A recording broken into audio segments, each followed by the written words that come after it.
Oh, am I early? Am I early, guys? Everyone in the chat saying I'm going to be late. I'm early. Ha! Fuck you. Here, I'm going to run an ad. You know what? I'll run an ad and then just wait a minute, so I'm actually going to be late. BRB. I got my coffee here. Oh, that's good. Yes. Mm. Yeah, I know. I should have done it like 2 hours ago. Sorry, guys. Maybe 3 hours ago. I was busy. Sorry.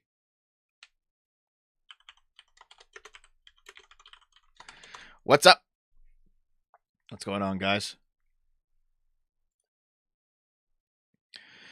I spent the morning working on another script. I'm going to talk about Trump's return and why I think that Trump might not actually be that good in 2024 as a candidate. The heroic Trump narrative overcoming the establishment is kind of dead and spent at this point. And he doesn't really seem heroic anymore. He just seems like a whiner, you know? Oh well. Yep, last week didn't happen because I was tubcasting instead. Yeah, man.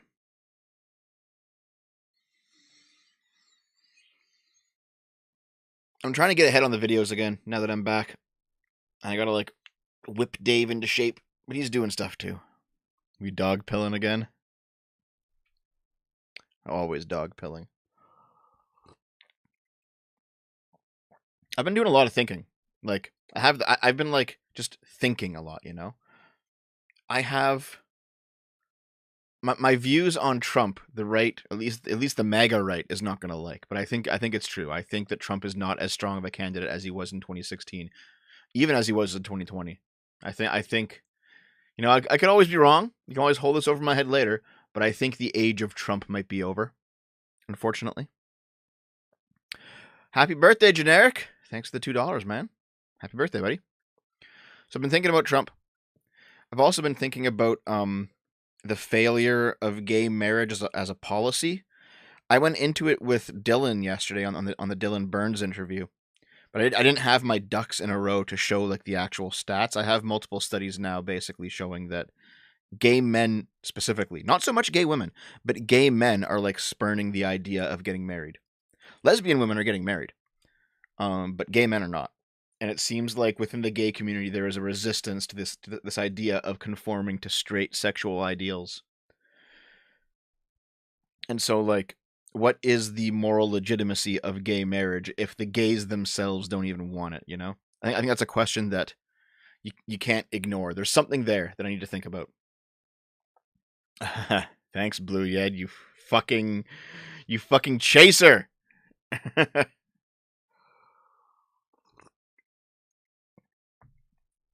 When it comes to like to gay men, they're not getting married, and I do think that it's something to do with some sort of promiscuity that's in that community. And then it's like, well, we can praise the gay men who do get married and who integrate into society, but um, it does it if the option is open and they still don't take it, it then becomes a lot more legitimate to say like, why are you purposefully making yourself an other in this situation? You know. Why are you actually like there's the argument before was we can't help but be degenerate because we're excluded from society. Okay. Now that you're included, what is your reasoning for being degenerate now? There seems to be none. So, I'm going to look into that. I'm going to think about that a little bit more. There was that, there was the Trump thing, and there was one more thing that I got a there was a third thing. Oh yeah. I've been considering the whole trans women are men position that some people hold, right? So, I'm generally pro trans in a lot of ways. I mean, I'm bi, not gay. Um, it is not proportional, Tidge. I showed off the stats yesterday. If you were there during the stream yesterday, you would have seen it. I showed off the stats. Um, straight people get married at a rate of about 50%. Gay men at around 10%. So it's like, well. I think you might have a point. One of my oldest friends recently proposed to his boyfriend of 5 years, and I think they are the outlier. Both of them detest what the LGBT shit has become. Exactly, right? Hey, Become the Night, what's up? The point of marriage is to protect women and children. Gays don't usually have the responsibilities. Yeah, fair enough. But like, you can have like a gay or lesbian couple that adopts kids and then is responsible, right, and actually forms a functioning family unit. That's possible. It just seems to be happening at way lower rates. And now that the door has been opened, you have to ask the question: why isn't it happening? Because that was the moral legitimacy of arguing for gay marriage back in the day, is to bring them into the institution. But now that it's not happening, we have to ask the question why. And now, if you ask the question why, you're considered a homophobe. But I don't care. I want to actually dig down on these topics. The third one I've been thinking about, the trans women are men position. Okay, so I'm pretty pro trans in a lot of ways, but I've realized that there's like a startling disconnect in how people on the left view the trans women are men response. Okay. And it goes something like this, all right?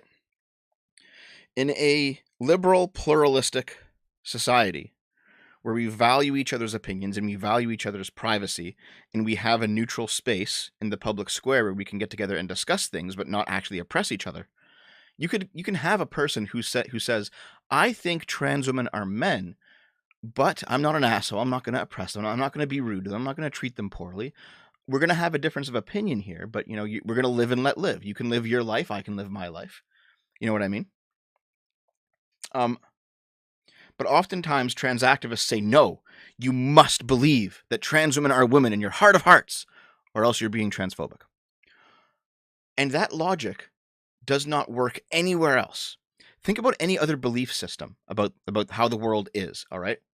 If a Muslim comes to you and says something along the lines of, well, I'm Muslim, and I believe in all the things that come with Islam. So there's Allah, and there's the Quran, and there's Muhammad ascending to heaven on the back of a winged horse. Like there's these beliefs. They believe all of this stuff actually happened and is actually true. And so you can tell them, listen, I don't share your beliefs because I'm not a Muslim, but I will respect that you have them, and I'm not going to mock you for them. And you're going to have your private space where you have a mosque, and in the public arena in a liberal society, you're expected not to mock non-Muslims or attack them, and we're not going to attack you. We're going to live in a pluralistic, live and let live manner. And that's completely reasonable. But it would be insane if the Muslim said, no, you must see the world exactly as I see it, or else you are an Islamophobe. That's an insane position. And everyone knows that. And we all say, you're fucking stupid. No, dude. No. We do the same thing with Christians, right? We do the same thing with Christians. We would say, listen, no, you're not being Christophobic if you're not a Christian, You're not a bigot because you have a different way of viewing the world, a different belief system about what the truth value is on the topic. So I am, even though okay, hold on. I'm going to try to be careful here. Even though I'm not anti-trans in almost any way, and even though I even think that there's probably a conception of womanhood that allows trans women to be women, I don't think that believing that trans women are men automatically makes you a transphobe. Because it's an insane standard that you must adhere to my belief system or else you hate me. Like, we don't hold that standard anywhere else. Why would we ever hold it for trans people? And the answer is we shouldn't hold it for trans people. So I think I'm going to be probably talking about that and maybe exploring some philosophy regarding that idea.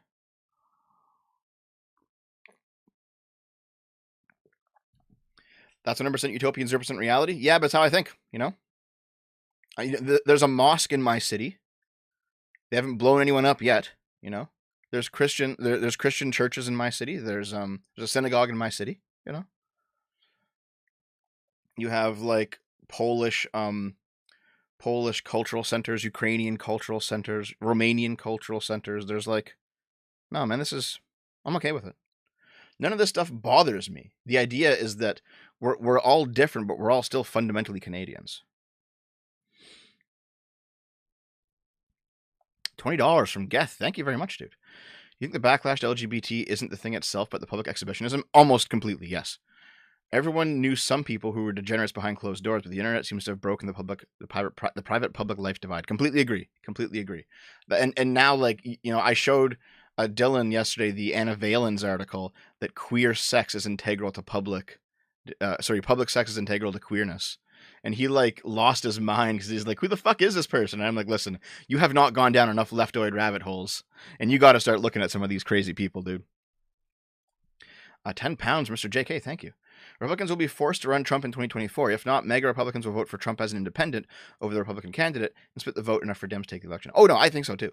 I think Trump will destroy... Like, I think Trump is the worst candidate for the Republicans, but the Republicans will either be destroyed by him as an independent, or they will have to suck it up and lose with him again. That's basically it. There's no good option for the Republicans in 2024.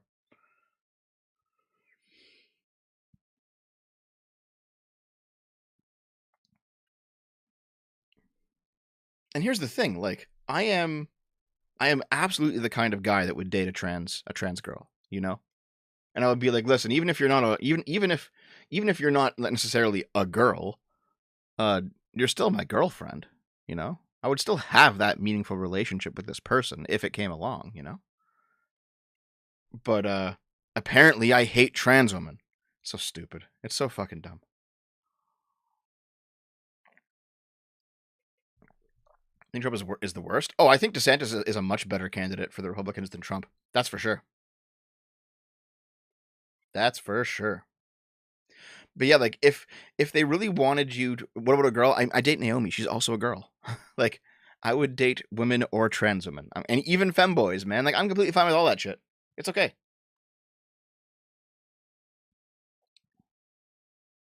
It's okay. Dev virtue signaling? Listen, this has nothing to do with virtue signaling. This is vice signaling, my friend. I just want my dick sucked and all smackered up. All right, that's it. This is a vice signal, dude. John, I say it repeatedly because there are so many fucking people out there who always get surprised that I'm not straight.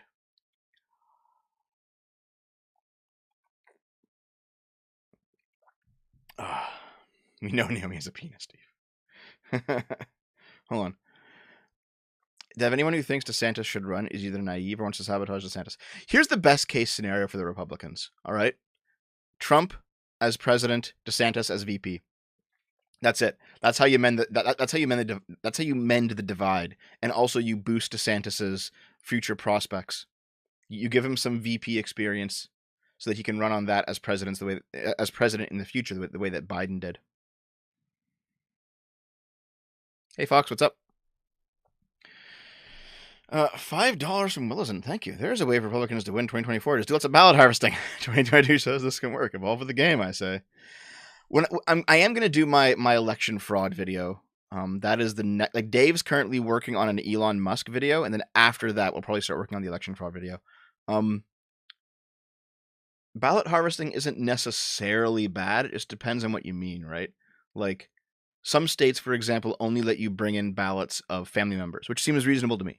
Like, if your grandma can't get out of bed, and then you, as a good grandson, you take her ID, you take proof that you're like related to her, and you take her ballot, then you go down to the polling center, and then you show the poll guy the stuff, and he's like, okay, and he takes the ballot. That seems completely legitimate to me. I don't see why people have a problem with that. But then there's other forms of it that are far less secure, right? Stug, $5, thank you. Taftash seems to have a lot of coping communist among her followers. One, that's because she's trans, and it's just kind of how it is in the trans community. And two, it's because she's dated a lot of leftoid, not dated, Jesus Christ. She's debated a lot of leftoids in the Twitch politics sphere. She's like one of the few rightoids who's like absolutely, completely fine with debating in Twitch politics, just very left-leaning. Mr. Luckless, Jesus, the first thing I hear when I enter is that's about talking about sucking dick. No. I'm not going to be sucking dick. I want my dick to get sucked. That's the difference. All right.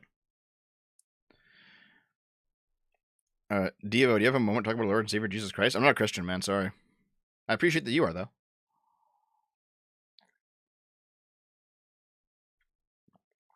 Uh, where is the trucker video? Okay, I should probably actually say this since it's turned into a meme in my channel. Where's the trucker? Okay, so those of you who aren't Canadian, you probably don't know this.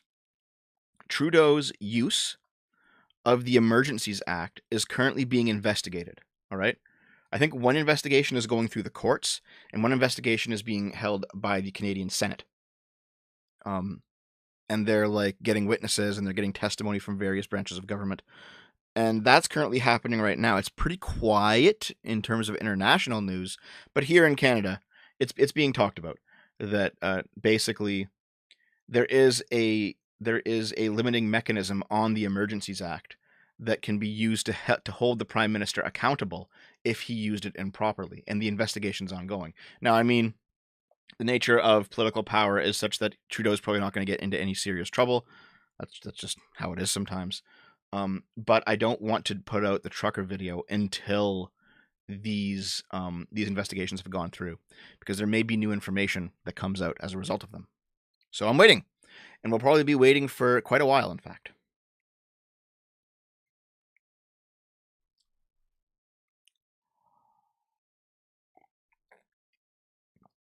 It does not meet statute use, yeah. We've investigated ourselves and found no wrongdoing. That's not how it is. Lots of people who are outside the government believe the government is this monolithic block, and it's not. All right, a lot of the judges are not pro Trudeau because they're appointed by conservatives, not liberals. There are no liberal members of the Canadian Senate right now. Actually, it's all like independents, conservatives, and NDP. And I recall one conservative senator when he was first talking about legitimizing the use of the act. He said, "I'm not going to sign this because I'm a libertarian, and I'm not going to do it." And then Trudeau eventually had to actually walk back use of the act. There was like a really weird political power play where basically the first mechanism stopping Trudeau from using the powers of the act actually succeeded. And it succeeded because of the Canadian Senate. So what has to happen is the Trudeau triggers the Emergencies Act, and then he starts using the emergency powers right away. But then immediately a process starts to legitimize the use of those powers in the House of Commons and then in the Senate. And if that process fails either of those bodies, Trudeau is basically immediately fucked. And it passed in the House of Commons, and then it got to the Senate, and it looked like it was actually going to fail in the Senate. And so what ends up happening is Trudeau immediately revoked his own use of the act, and then gave up all of the emergency powers before the Senate could hold him accountable. And that was like the first like chess move where like it really became obvious this was like a political ploy. And so after that, even though the emergency powers were voluntarily given up, the fact that Trudeau even triggered the act in the first place started multiple levels of investigation, including one from the Senate. So we're gonna see. We're gonna see.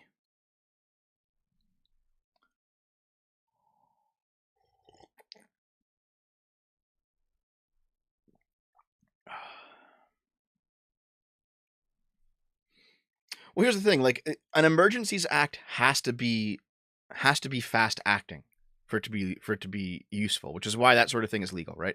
So like if a bomb is being dropped on your country, you shouldn't have to wait for like your Senate to come together and like debate and then convene. It's like, no, this is an emergency situation. We need to like free up some funds. We got to activate the army. We got to like there's shit you have to do right away, like within the first like hour, or else you're fucked. So most emergencies act in the emergency acts that are in like even in liberal democracies are very wide reaching in their powers, but they also have like a clause that states, okay, after the emergency is over, we got to actually look into this and see if this was appropriate. So we'll see.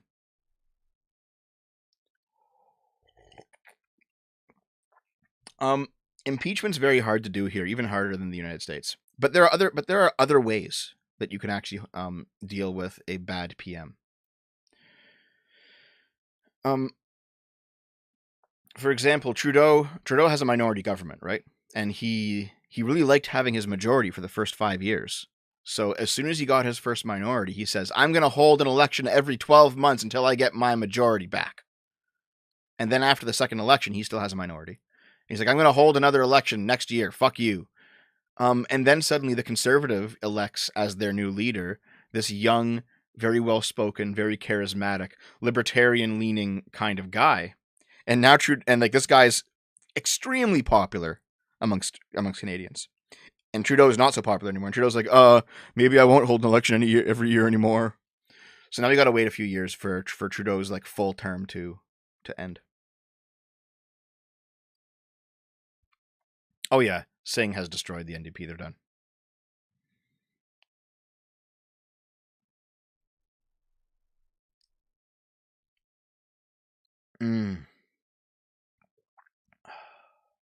Coffee's good. Well, here's the thing. When you have a minority government in a parliamentary system, you have to have the consent of other parties to avoid an election. Elections don't happen every 4 years like in the United States. Elections can happen anytime. Anytime. It just depends on if the majority of parliament wants to call an election.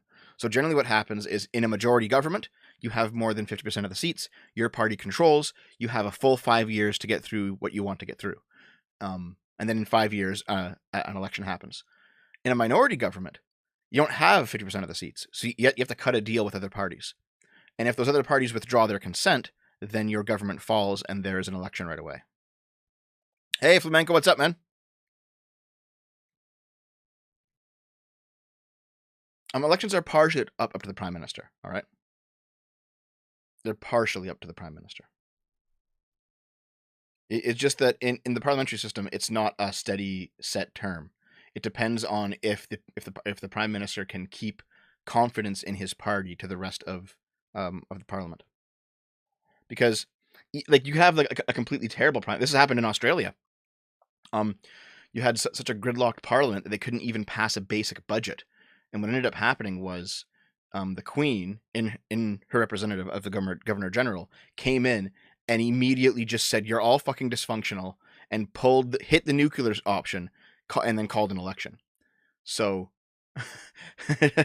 basically, the Governor General has the power to immediately call an election at any time, but is only expected to use that power if parliaments become like exceptionally dysfunctional and cannot pass even the most basic legislation. And that happened in the 1980s. It was actually like a pretty big crisis, in fact, in the 1980s in Australia. It's like a bad system. It's like a good system to me. In the United States, what happens? In the United States, when the federal government shuts down because they can't pass they can't pass a budget in the House or in the Senate, what happens? Nothing. Government workers still keep coming to work and getting paid. They're just like, it's at least in the parliamentary system, if you are too dysfunctional and you're too obstinate and you're not cutting deals anymore, the people can remove you. They have a fast track mechanism to remove you. Destiny and Lex Friedman. No, I haven't. I have not seen that. There are a few powers still delegated to the monarchy in parliamentary systems, like Canada's, the UK's, Australia's, Japan's, for example. One of them is to be able to call elections at any time, and one of them actually is in matters regarding war. So, for example, the UK did not vote to go to war against Argentina over the Falklands. The Queen said, "This is what we're doing," and then they did it. You know, there are certain domains that the power still remains in the hands of the sovereign.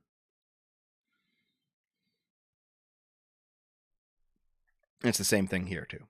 But the sovereign's represented by a Governor General because the Queen or the King now can't be in Canada all the time.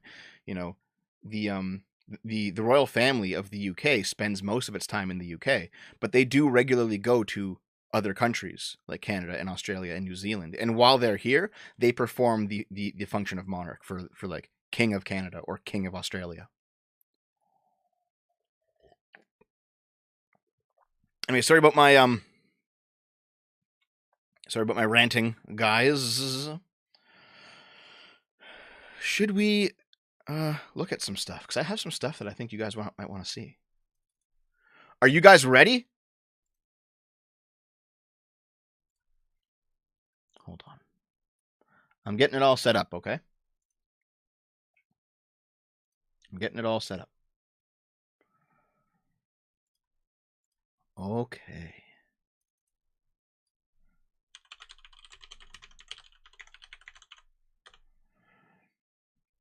Okay, so firstly, here on the screen is my P.O. box. Please consider mailing me stuff. If you want me to open it on the stream, I will open it on the stream. All right? If you want to send me a package, if you want to send me like a troll, please don't send me anything that's dangerous, but I will open whatever you send me on stream, okay? So please consider mailing something off to the SFO P.O. box. Let's continue. Here we go. So, over the course of this week, I regained and then re-lost my old Twitter account. The SFO Twitter account. RIP. It came back. It was a big surprise to everyone. And then it got rebanned.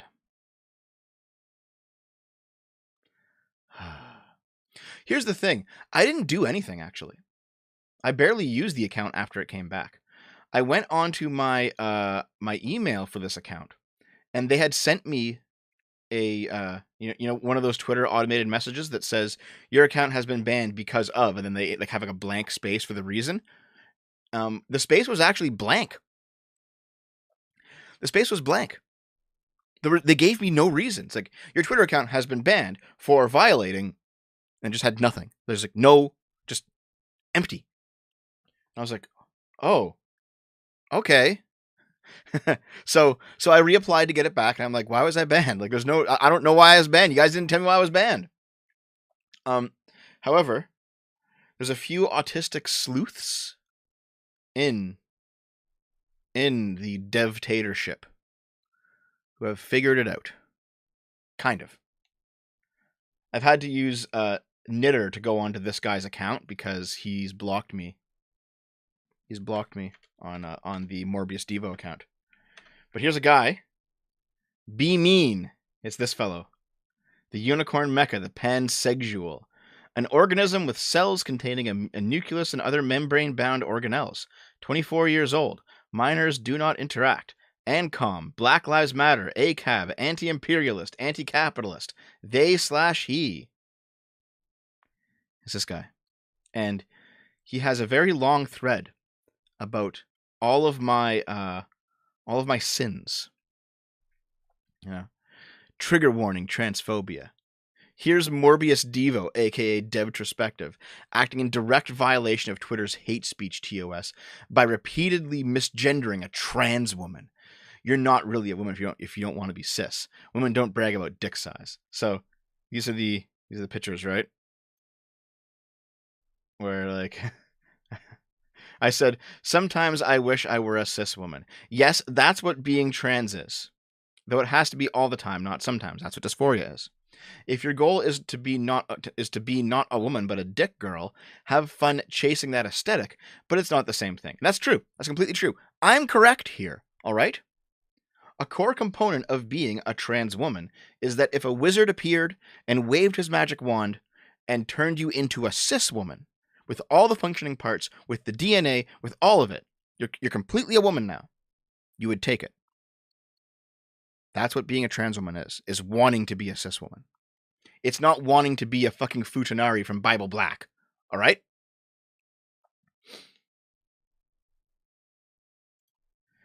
But yeah.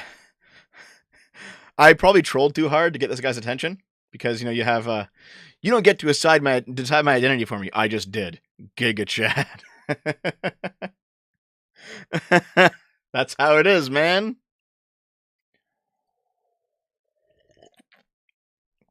So yeah, he's gone off about me a lot. I have to scroll down to find it though. He has like his long dumb fucking. He's complaining about Jeremy. He's complaining about fucking everyone. It's just pure stupid leftoid nonsense, right? Can I even find the next thing he said about me? Let's see. Come on. Where is it? Because this guy like unironically has dev derangement syndrome because what he's like. What he did basically was he he and a lot of his friends mass flagged my account until it was automatically taken down. But it was an automated takedown because there was no reason given. It was just like them mass flagging. I can't find where's the rest of it? Here it is. Yeah. Oh yeah. He encourages harassment against her by linking one of the threads to his YouTube channel. Yeah, because I'm trolling. That's why I said I'm out of control, lads. I gotta stop. Like, I'm fucking around. It's Twitter. I'm fucking around. All right. Tidge, if you want to be a dick girl, then you're a dick girl. You're not a trans woman and you're not a cis woman. All right. Yeah. If you care about the safety of your LGBTQ plus users, you will apply your TOS guidelines consistently and ban accounts like Morbius Devo who actively seek to harm them. So, he and a bunch of his friends mass flagged the main SFO account and got it taken down. I have received some flags in the Morbius Devo account, but that one hasn't been taken down yet. But it is literally just one of those automated systems where they see like 100 flags all appear at the same time. They're like, "Oh my god, something's going on!" And then they just like automatically take you off, like a bot takes you offline until a human can like actually look it over and confirm or deny. So that's what happened to the SFO account. Anyway, I don't like to see other people get mass flagged. It's kind of against my my morals. But it's not against my morals to troll. No, Lars, this is what we're fucking talking about. Fuck you. All right. It's not against my morals to troll a bit. So if you guys wanted to troll him, not flag him, if you wanted to have a, cause a little mischief, misbehave a little bit, you can always go to this name on Twitter. It might be fun for you. I don't endorse anything really bad, but if you're just having a laugh, maybe it's okay. All right.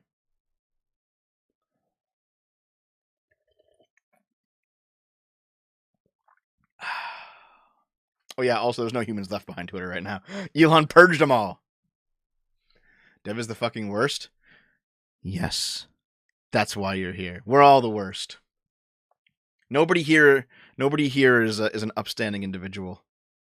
We're all wretches in the end. We aim to misbehave.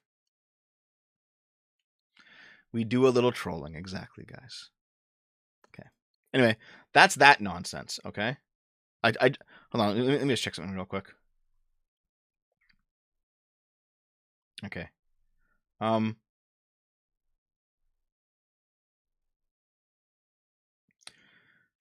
right, listen. Just because I'm on Twitter during the stream doesn't mean you should DM me your nude pictures during the stream, okay? I learned my lesson yesterday with the Dimitri cock pics. I'm going to take away the screen before I check out my DMs this time, guys, all right? All right? And yes, it's either a femboy or a trans woman showing her dick in the DMs. That's what's happening right now. Of course it is, because of course it is. Welcome to my life.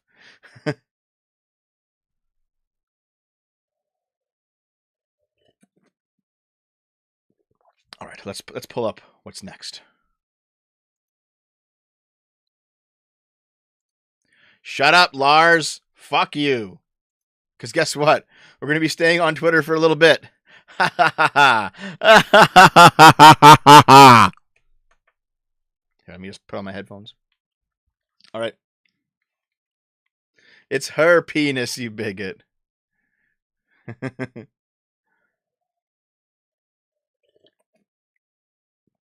Death threats time. Okay. Okay. So,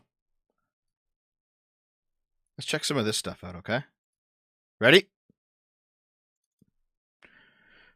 So, the Columbia County Sheriff's Office is aware of the body camera video involving the arrest of Mr. James Hodges on October 31st. The sheriff is troubled by what he sees, and the matter is being addressed. Okay, so from what I understand, this isn't a violent video, but we should at least check it out. Okay? Let me know if you can hear it. Whoa! Hi there! What's this in your back pocket? The navigational aids. What's the problem? You a tyrant? Yeah, I am actually. What's your name and date of birth? I'm a tyrant, Giga Yes, Chad. sir. I was You investigating. have reasonable. Do you want me to articulated put you in suspicion. handcuffs right now? Yes, sir, I do. What is your suspicion? It looks like you're carrying a gun in your back pocket. I'm stopping to make sure you're carrying it properly. You don't Have have you to. ensured that it's not a firearm? No, you keep turning so I can't see it. You don't have to be a dick to me. Well, you're being one to me. No, sir, I'm Have a doing my good day. job. Am I detained? Yeah, you are. What's your name and date of birth? It does not matter. Yes, sir, it does. Do you have a crime? Would you like me Call to your put you in? supervisor, He's right please. here. All right. You don't. Fuck. Stop you for a walking stick. So, And it could look like a weapon. She asked you to Really? present it, okay? That's Now when you she's say, asking fuck me for off! ID. Okay. I don't need the ID unless Okay. there's reasonable articulated suspicion. And her that I have committed a crime, and committing a crime, And or her- about to do a crime. Sir, and her suspicion was that you were armed, okay? And she's asking you for your Being ID. armed isn't a crime in the United States, you I'm fucks. not, so there is no You have your problem. ID or not? I do have my ID, but you don't need it. Okay? To be honest, like, the old man's being ornery, but he's within his right. And the cops are acting inappropriately here, for sure.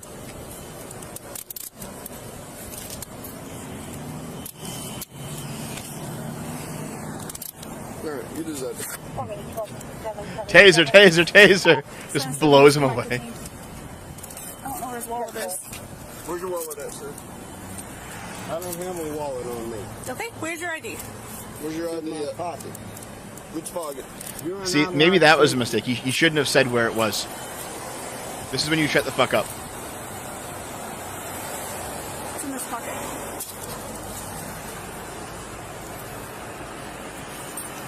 And, yep, to be fair, Mark, these cops are getting the book thrown at them. So this didn't work out well for them. But still, like, fuck these guys. Man. Fucking assholes. Alright, what's next? Oh, yeah. Kaiba's voice actor dubbed the Japanese version of 50 Shades of Grey. And it's in his Kaiba voice from Yu-Gi-Oh! Oh my fucking lord. You guys gotta check this out. 今夜愛を交わすの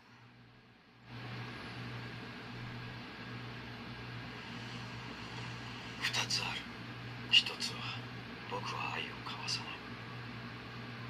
ファックするだけ。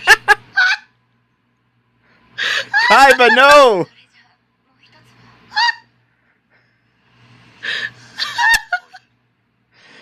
夜愛を交わすの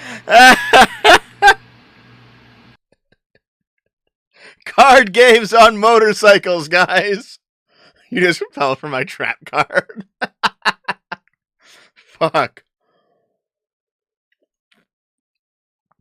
Jesus. The Blue Eyes White Dragon strikes again. All right. What's next? All right. Poe on Twitter. This guy's fucking amazing. He has the best takes and the best videos. Check this shit out, okay? So here's a black woman getting arrested by the cops, and everyone's screaming, "ACAB, you're being racist, blah, blah, blah." But the actual story is she was cheating in paintball. The dude called her out on it during the game. She waited till he walked out into the parking lot and shot him in the head point blank with a paintball gun. Took off his ear. Jesus. You're really excusing the fact this teen girl shot a man in the head over a paintball game. And it's somehow the cops' fault. How dense can you be?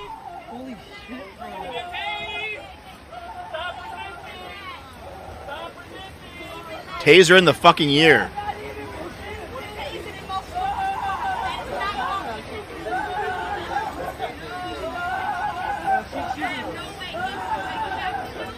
Black Lives Matter. Black Lives Matter. You're Fuck, really dude. excusing the fact this teen girl Jesus. We're literally at a point where, like, the soft bigotry of low expectations has become reality, all right? Where black people are expecting to get off of actually, like, killing and maiming people just because they're black. Fucking hell. Okay, what's next? What's the next one? Oh, yeah. All right.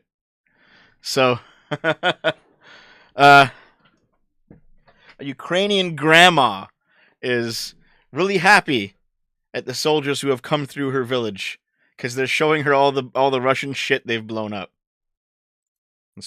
Let's see. Новий рік уже. Молодці. Молодці. їхній в Ой, Євгеновці. все. У Євгенівки. Боже, це там Це Бобровий кут. Бобровий кут, це ж тут теж ось у Да. нас. Да. О, Надо в мою БМП целиться. оп, а це де? Теж Бобровий кут. Теж She's Бобровий. like, I'm so proud of you, boys. Снігирьовка, в ангарі, воно танк. А, ну, стоїть. оце Снігирьов. Ой, як красиво. Та ти що? Ой, Боже, щось він мало горить. Чого? А вони його бігали, тушили, а він потім в Васильівці, У Васильівці. що да? біля Євгеновки. Ой, як красиво. Ой, а це взагалі саме красиво. Making Бля. babushka proud. Новий рік уже. Молодці. Молодці. Танчик їхній в Ой, Євгеновці. все. I see Dev's not commenting on Ukraine accidentally hitting Poland. What do you want me to say? Ukraine accidentally hit Poland. Like, the Ukrainians are using like a 50-year-old missile defense system built by inept Russian communists that were left over from the Soviet Union. Of course they're going to be shit, dude. Like, obviously. Okay, what's next? Oh yeah, mid-air collision between a P-51 and a B-17 over Dallas Airport during an air show. Oh shit, dude. Okay, let's check it out. Whoa. Holy shit. Shit. Oh my fucking god. Jesus. Are you serious, bro? This shit really just happened, right? Just boom. Everyone's dead. Oh shit. Oh my Like, I don't see any fucking God. ejections or anything or any kind of Are parachutes. You serious, Holy bro? shit, This dude. shit really just happened, right? Holy fuck. That's brutal. Oh shit. Oh my And then the fire, like, that's a fucking God. huge fireball. Are you serious, bro? This shit really just happened, right? Fuck. Alright. Oh Jesus Christ. Fucking wild. Alright. Never thought I'd see the day when love is love meant sexualizing children and bestiality. Okay. People on the left say this doesn't happen, this isn't real. No actual left-leaning person thinks like this. It's all smoke and mirrors coming out of libs of TikTok. There are at least a few people, though, who think like this. Someone was texting. Jesus. All right. Do you think it's good for kids to see all of these sexualized things, like people kissing each other, girls kissing each other, guys in thongs, girls with out, yourself? Yes, because if you don't show them this now, then they harbor who they are as they get older. They feel like they're not included in society. So you think sexualized activity should begin with them at a young age? Yes, I mean, I was watching like 8 years old. And you think that's good? Yeah. Should the LGBT be inclusive of bestiality? I don't even know what that is. With animals. I mean, if that's what you want, then that's what you want. You would accept that? Yeah. Jesus. Fuck. Okay, Do you think it's good for Check kids this out. to see all of these sexualized things? Listen like to her logic people real kissing quick. each other, girls kissing each other, guys in thongs, girls with out, yourself? Yes, because if you don't show them this now, then they harbor who they are as they get older. They feel like they're not included in society. Okay. If you don't show them this now, they harbor it. Okay. That is literally the Mario Miele Italian communist, we must fuck the children to make them anti-fascist logic, all right? Like, there's no way this person has read Mario Miele or has read, who is the other one who is going down that road? The Mass Psychology of Fascism guy. What was his name again? Fuck, hold on. My bookshelf's right here. Yeah, where's the fucking book? Where'd it go? I can't find it. Did I lose the book?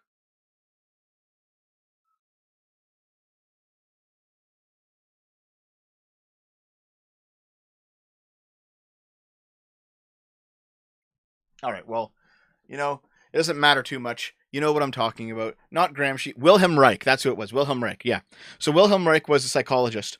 He was a Freudian, and he was a socialist in post-war Germany. And he believed that a society that was extremely sexually repressive created adults who both enjoyed oppressing others and also enjoyed having themselves oppressed. And as such, they voted fascist. Therefore, he also believed that women were more susceptible to this than men were. But therefore, the best way to combat fascist tendencies in people was to have a sexually open society. And then Mario Mieli came along after him and said, the best way to have a society full of sexually open people is to fully desensitize them to sex. And to fully desensitize them to sex, you must have sex with them when they are young. So, adults fucking children leads to a generation of entirely sexually desensitized people, and those people will end up being extremely inclusive, and therefore be inherently anti-fascist. And then, so this woman has not read any of this philosophy, right? But she parrots the views. Even she has naturally come to that conclusion, not because she's read the philosophy, but because it's this mode of thinking that naturally leads people to that conclusion on their own. All you have to do is indoctrinate them into this mode of thinking, and they will come to this conclusion. So listen to it again. Girls with out, yourself. Yes, because if you don't show them this now, then they harbor who they are as they get older. They feel like they're not included in society. Exactly. This person's not educated on any political theory, but the environment that she's grown up in, the too permissive environment she has grown up in, has basically led her down the exact same path. And this is something I was trying to tell Dylan yesterday, and I couldn't quite get it out on the spot because, you know, it was we were having like an on the spot discussion.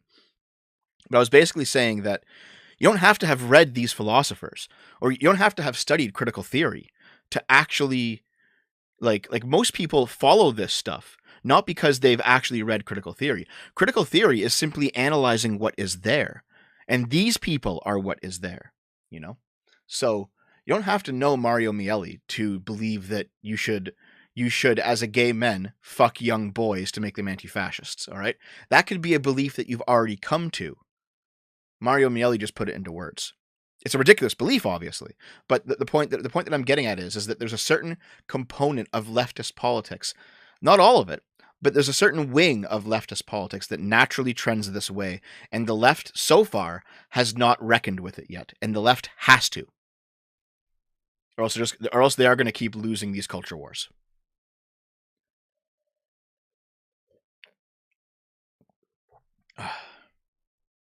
Michael Foucault had the same ideas and raped children in North Africa on vacations. Yeah. Yep. Yeah, Dylan Burns. Dylan Burns is like he's a progressive who was doing like Twitch politics nonsense, but he decided to actually, you know, do something with his life. He became a war reporter in Ukraine. He got embedded with some with some soldiers there. He went over, he got like footage, he got like a bunch of stuff, and you know, good for him, you know. Even if you disagree with his politics, you can't deny that takes balls to go out into a war zone and you know, get the stories and bring them back to the West. Like, that takes balls, man. So good for him.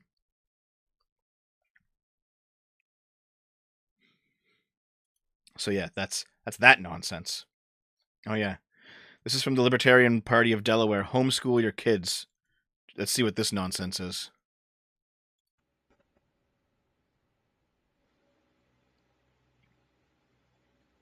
Two kids are fighting. Wait, hold on. Who started it? So before we get too crazy into this, who started it? Looks like, did the black kid start it first? Maybe grab something from him? But I mean, you know, children fight. It happens. But like, it seems... So they're going at it. They're doing their thing. Let's see. People step in. Jesus, she just smacked him. Threw him to... Jesus! Wow. What a fucking asshole. This is a daycare? And she just takes him away. Wow. What a piece of shit. Black kid stole his toy. That's what it was. And then she comes over and, like, beats up the white kid. What the fuck? Yep, here she comes. And she's just like, you're the problem. Fuck you. Wow. That's fucking wild, dude. Like, I mean, clearly it's a black kid and a white kid. Do you think, is there a race component here to how they were each treated? I mean, that might be the case, but only she acted. This other black person didn't act. $20. Thank you, dude. Thank you for the $20. Red coffee. Don't donate too often, but you do amazing work. Keep it up. Thank you very much, dude. This is how you make racists. Okay, hold on.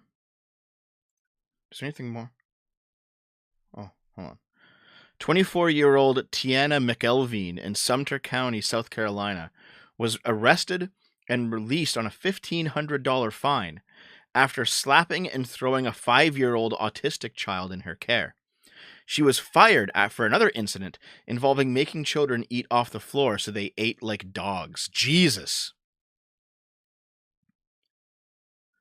The 5-year-old family has filed a lawsuit against the Carolot Daycare, asking for $35 million. The lawsuit claims the child who was hit by McElveen has autism.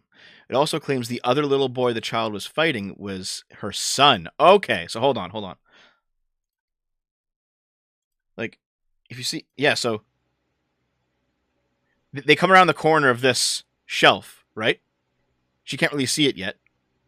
They come around the corner, over here. She sees it. She sees that her son is getting in a fight with this white kid, and then she goes after the white kid. So it could be a race thing, but it also could be the fact that it's her son, because the other woman didn't step in. And maybe that's why she's more lenient on his son, but she's also like willing to grab him and pull him aside and be more physical with him too than she should be. Maybe because that's her son. But yeah, this is clearly... Yeah, this is clearly like... there could be a racial dynamic here. In fact, there probably is. But it seems to be more of like a mother dynamic here. You know what I mean? That seems to be also part of the equation. You're probably not supposed to have your own kid in the same daycare where you work? Yeah, probably not, dude. Like, fuck. Wild, man. What's next? Oh, yes. This sweater, developed by the University of Maryland, is an invisibility cloak against AI. It uses adversarial patterns to stop AI from recognizing the person who wears it. This seems cool. In a world of AI, guys, get yourself this sweater.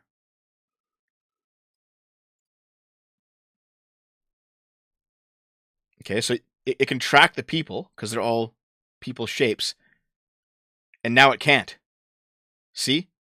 The sweater has patterns on it that looks like people. Or like nature or something. And now, see, it can't track him once he puts it on. See?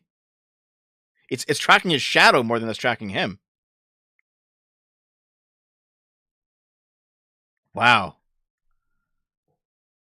Modern problems require modern solutions, guys. Sell it as merch. Yeah, you know what I'll do? I'll get the pattern and I'll sell it as merch. An anti-AI shirt. Would you guys buy that?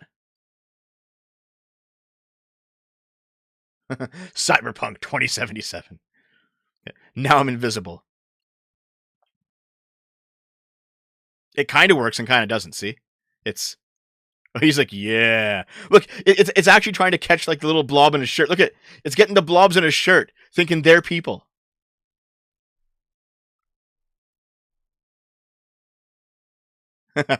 So, imagine a future, all right, where you're talking to, like, it's 100 years in the future, okay? And you're talking to your robot friend. And you're like, what do you want to do today? He's like, I don't know, maybe I want to go down and get an oil change or something. Like, and you're just like hanging out with your robot buddy. And then you put the shirt on. He's like, where'd you go? You just vanished in front of me. Like, the future is amazing. It's amazing, guys.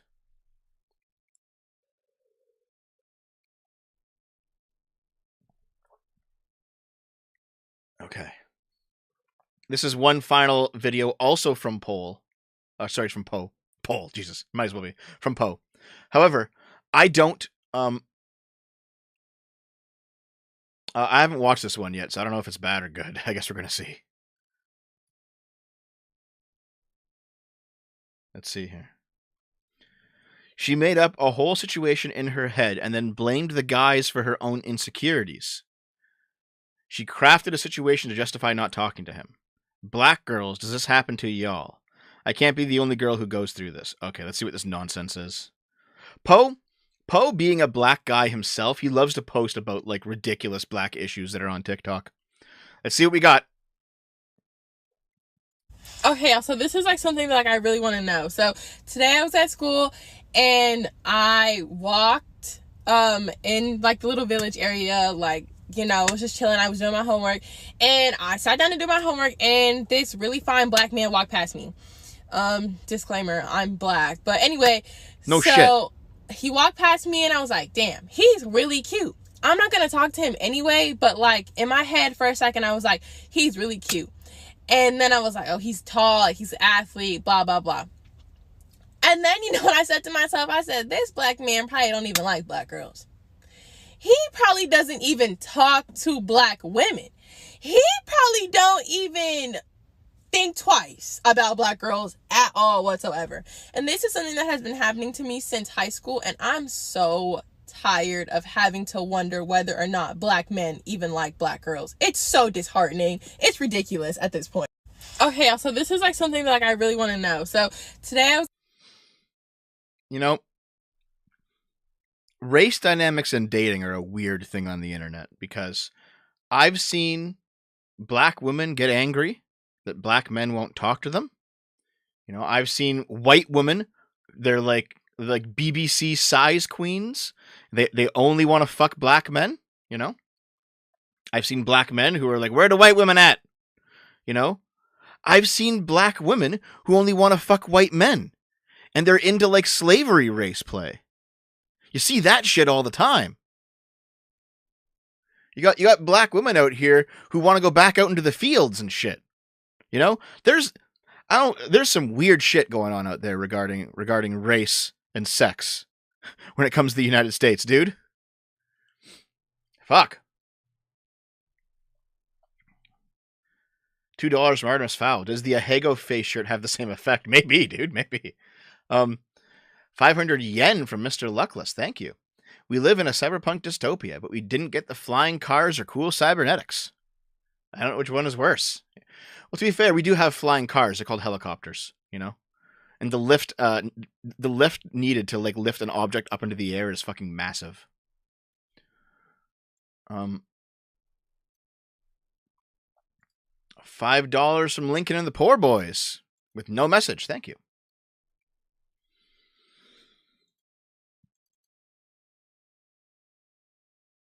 You see that? That's awful. Where exactly? It's so terrible.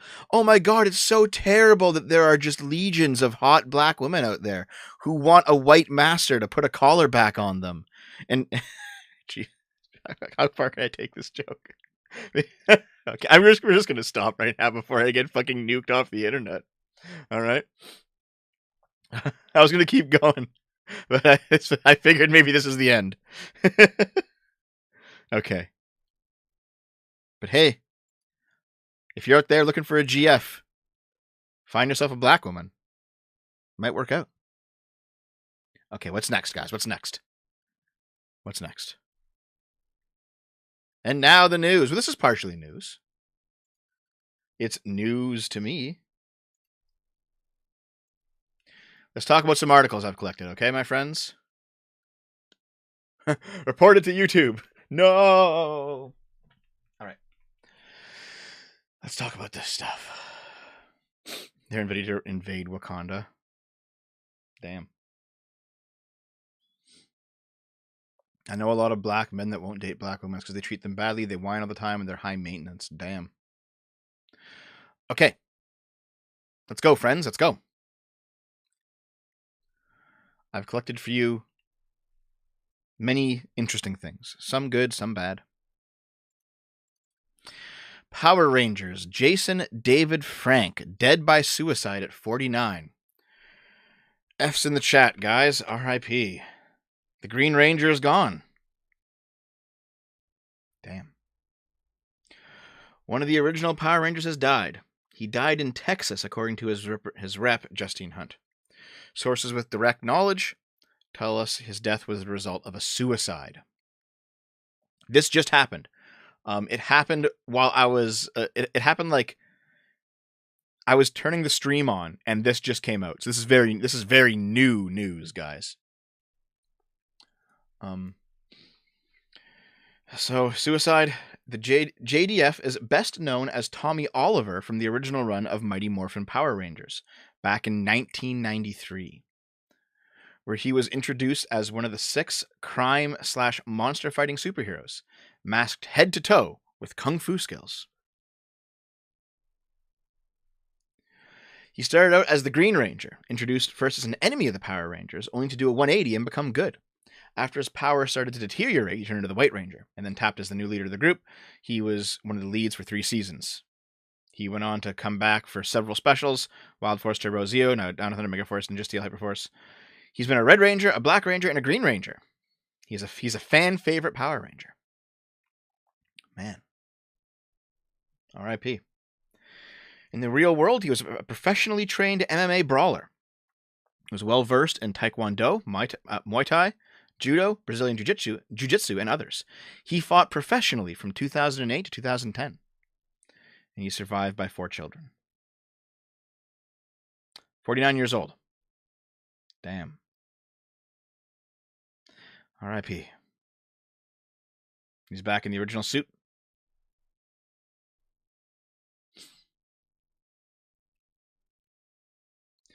Yeah, I was very young when Power Rangers came out. That's like on the very edge of my memory of watching this show. Like one of my first memories is watching Power Rangers.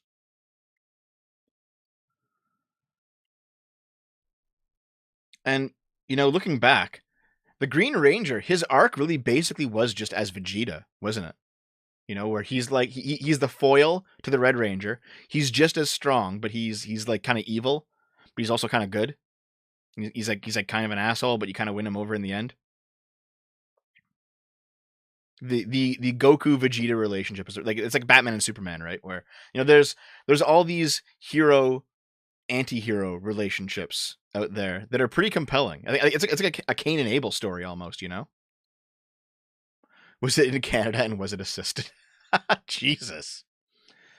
Yeah. But still, R.I.P. R.I.P. He was mind controlled, yeah. Remember getting shamed for having a Power Rangers lunchbox? Man, okay, there was one woman. Hold on. There was one girl. I actually. Oh God. So there.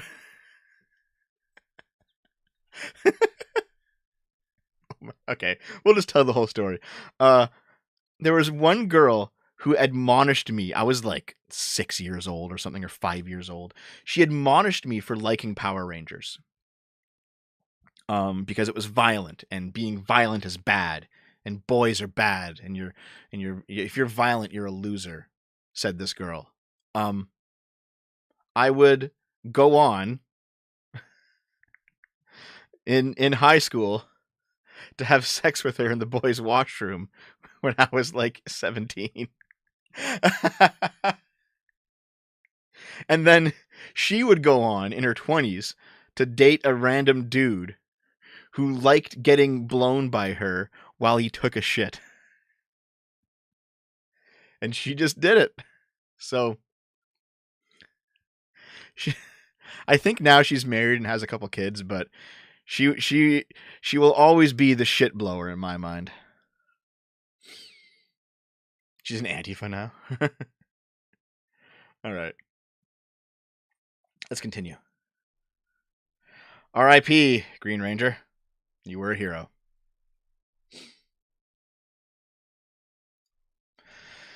This is a continuation of my Canada euthanasia video. it's not really worth going back to it because I've kind of dug the deep dive into the conversations surrounding like the judges of that case. But since I've done that video, there have been more cases coming out of what's been going on. All right. The Blumpkin girl, pretty much. Yeah, dude, she's still on Normie Facebook, and she like got married recently. She's in her mid-30s now, but she got married and she's trying to have kids. And the guy she got married to was like a guy who's like 3 years younger than her who is kind of one of the not popular kids in his school year. And I'm like, I wonder if, people change when they grow up. So there's no, like, who knows, right? Who knows? But I wonder if she's now settling, it feels like she might be. Also, half the people in my hometown are like hooked on heroin. So, all right. But let's see. So I decided not to continue making videos about the Canada euthanasia situation because it would basically just be, here's another example of it happening. Here's a new example. Here's a new example. Examples are coming out like wildfire now because this story went viral like 2 months ago. I did my video a couple weeks ago. But now like all of Canada is starting to wake up to what's going on, and people are saying there's something wrong here. But this is just another story. Before someone says, "Dev, did you hear about the new one?" I heard about the new one. Heard about the new one. There's another story. There's probably another one since this came out. This is 4 days old now, but you have a Canadian man who he's going to be homeless. He's disabled. He's considering euthanasia because that's what we're using it for now, I guess. He's like, I'm depressed. Why are you depressed? Because I'm disabled and homeless. Can I kill myself? It's like, well, yes, you can, but maybe we shouldn't be doing this, guys. Maybe this is a bad thing. Fuck. This is no good. This is no good, guys. In my present health condition, I won't survive being homeless. Fucking wild. I don't wish to be dead. Even with the pain, even with the medication, I still want to be here. It's pretty disgusting. It's pretty fucking disgusting. $5, Shaker Silver. Gee, I wonder why we have rising living costs and a housing crisis. Surely not the PM organizing to import 1 million migrants for a labor shortage. Yeah. Companies don't want to pay more money, Sylvester Stallone is furious over the Ivan Drago spin-off announcement. I never wanted Rocky characters to be exploited by these parasites. Damn. Ivan Drago's getting a spin-off film. Sylvester Stallone is fucking angry. He is issuing a public call-out of current Rocky franchise rights holder Irwin Winkler, accusing the producer of intending to suck Rocky dry and apologizing to fans for how his characters are being exploited by these parasites. Jesus. Fucking hell.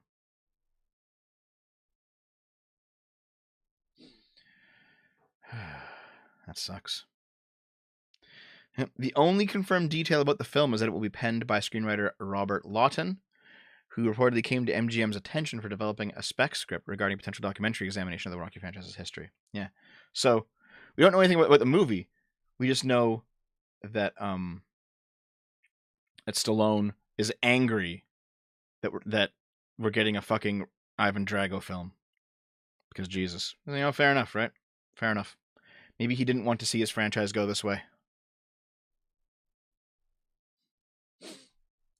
Yuji Naka has reportedly been arrested as part of the Square Enix insider trading investigation.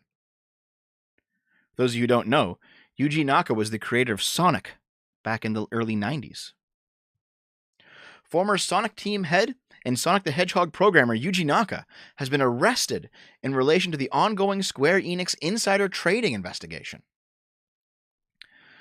Naka is now the latest suspect in a case regarding insider trading. 2 former Square Enix employees were arrested in Tokyo. Jesus Christ. Taisuke Sasaki and Fumiaki Suzuki were arrested for acquiring stock in Japanese developer Aiming shortly before it announced that it was working on a new Dragon Quest game. Okay, so these guys are part of Square Enix. They know that Aiming is going to publicly announce that they're making the new Dragon Quest. They buy stock in Aiming. Stock price goes up using insider knowledge. Okay, understood. The two purchased 47 million yen of stock in Aiming just before it was publicly confirmed that it was developing the mobile title Dragon Quest Tact. Now, according to FNN, the Tokyo District Public Prosecutor's Office has also arrested Yuji Naka for a similar potential infringement. It's alleged that before Dragon Quest Tact was announced, Naka, who was working on Balan Wonderworld for Square Enix, purchased approximately 10,000 shares of Aiming stock for around 2.8 million yen. By purchasing the stock before the announcement, the belief is that all three suspects may have knowingly used insider information in order to later sell the stock again when its value increased. Following the arrest of the original two suspects, Square Enix made a statement confirming that the pair were former employees and stated that it was working with authorities on the investigation. Damn. $2 from Wilson, thank you. I guess Yuji wasn't the fastest thing alive. Dude, I love the Sonic Sat AM cartoons, man. That's great. So Square Enix is cooperating with the government, because of course they are. But these three people seem to be fucked, including Yuji Naka. You know? Damn. All right. No apology for cross shape for rebuilt Jersey Shore pier, says a religious group. So, they built a pier in the shape of a cross. There's the cross. People are offended because religious symbol. And they say, fuck you. The Ocean Grove Camp Meeting Association is defending the design of a new pier it plans to build in the Jersey Shore community, despite backlash from some residents, who say the structure too closely resembles a Christian cross on a public beach. The religious nonprofits organization's chief operating officer, Jamie Jackson, says the group makes no apology for the fact that we love the fact that it looks like a cross. When asked if Jackson's statement meant the peach beer was, in fact, intentionally designed with a Christian cross, he said it did not escape our notice. The symbolism is in cooperation with its effective use. Different people will see different things. What the importance is depends on your perspective. It is obvious to many people what the shape is. So there is actually a use for cross-shaped piers. You can have more boats docked at once. You can have parts that stick out further for larger boats to come in without taking up spots along the sides. So there are uses for these types of piers. They're not like it's not just religious symbolism, you know, but people are angry about the religious symbolism. But they're like, we don't give a fuck. So, anyway, the people are complaining about it. And now they're just talking about like the money it's going to cost and stuff and how it's going to be built. But like the actual story here is the fact that it's shaped like a cross. And people are mad. People are angry. However, at the same time, when visitors enter Ocean Grove, they are greeted by a sign that reads, "Welcome to Ocean Grove, a Christian seaside resort. This is a Christian community. There's a cross on the beach already." Like, this seems to be the theme of the community. But apparently, the new cross-shaped pier design was unveiled last month at a groundbreaking, drawing criticism from some local officials and members of the LGBTQ+ community. Well, you know what? It seems like Ocean Grove is not an LGBTQ+ community. It's a Christian community. You know? Just as it's not appropriate to fly a pride flag everywhere, it's also not appropriate to put a cross everywhere. But it is appropriate in some places. That's the point. All right? You cannot simply say that the LGBTQ+ community's ethics are a universal ethic that should be pushed everywhere. Some places, different ethical systems apply. Gen Z party poopers have ruined after-work drinks. Oh no, guys. Shit. If I see you for 8 hours a day, 5 days a week, I don't want or need to see you on my weekends or outside of the 8. One of the reasons why people work so many unpaid hours is because this familiarity and socializing makes saying no harder. Go to work, go home. It's a job, not marriage. Well, first of all, the left doesn't really treat marriage like marriage anymore either. That's kind of a problem. But I actually understand the point. This actually makes sense, right? Like, Man, at none of my jobs did I want to see the people after fucking work, right? I have my own life outside of work. I go and do what I do outside of work, you know? I have my own friends. Like, I don't gotta go and hang out with you like fucking after work. In fact, it just feels, you know what? I did it a few times and it just felt like a longer work. It's like, okay, yeah, I know we're hanging out and having fun, but like, this just feels like more work, you know? It just feels like more work. Is happy hour really that happy?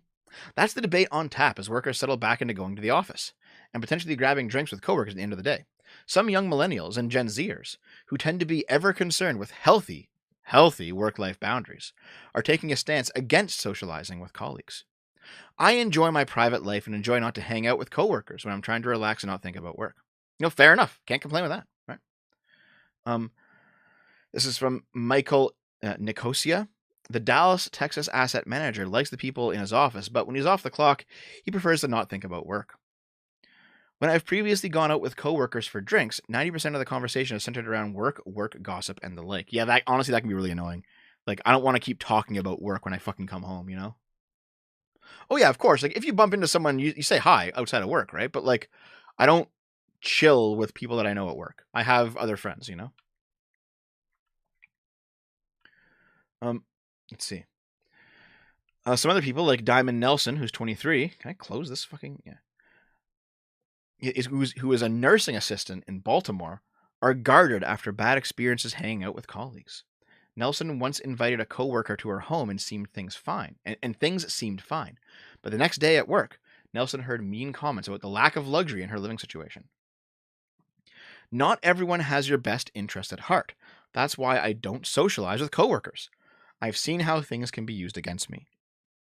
You completely agree. I completely agree, dude. Like, this is... I know some people want to do this, you know, all the power to you, but I don't. Yeah.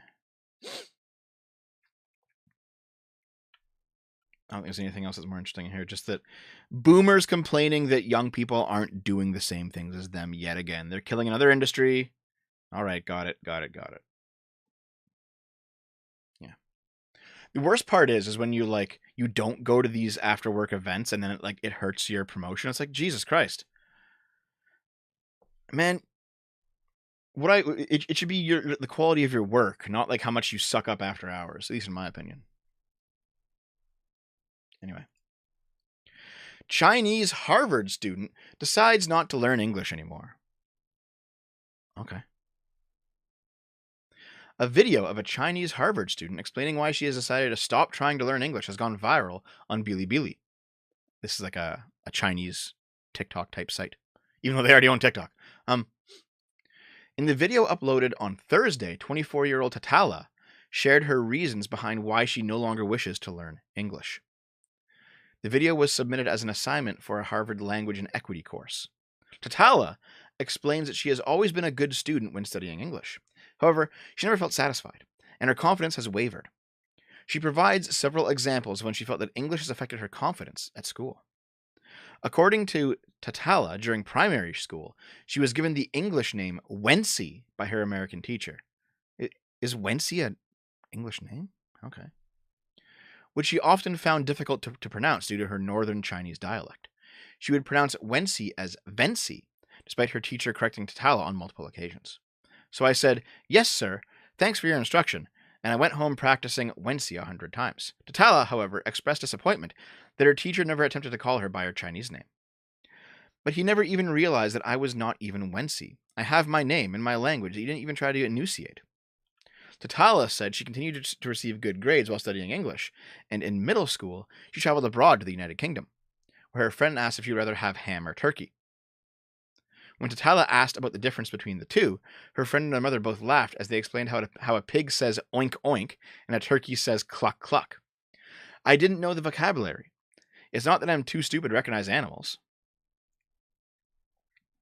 Tatala recognized that English was affecting her life and she came to realize that she would blame everything on language, although several factors affected the daily challenges she faced. Rather than abandoning the language, Tatala explains that she no longer wants to pursue the cultural identity behind English. She adds that language can cause people to judge personality, background, and intention, since language is considered to be part of one's identity. Even if I am not just perfect at English, so what? This is my second language. This is the lingua franca I was pushed to learn. No matter how well or how bad I speak English, I will have my voice. Ethnic minority, Chinese, Asian, I will have my serpent's tongue, my woman's voice, my international student's voice, my influencer's voice. I will overcome the tradition of silence. Cool story, bro. But if you get to a point where you're living in a English country and you can't speak anymore, the problem is still you. All right? The problem is still fucking you. This is from Not the Bee. Not the Bee, guys. The man alleged to have intentionally run over more than 20 LA police recruits was just let out of jail. Jesus Christ. On Wednesday morning, a man in Los Angeles drove his car into a group of police on a morning jog, injuring more than 20 of them. The scene was disturbing, with bodies strewn across the road. Police detained the man. They knew it was him. He was stone cold sober, and it looked intentional. But because this is California, just a few hours later, they let him out of jail.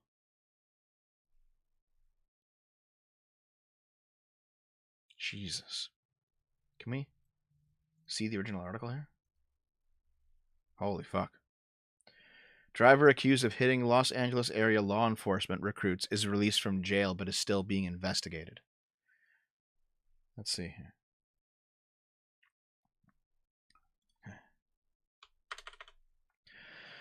The man who was arrested for allegedly driving a vehicle into a group of law enforcement recruits in Whittier, California, was released from jail Thursday night, but the sheriff's department insists they did not make a mistake.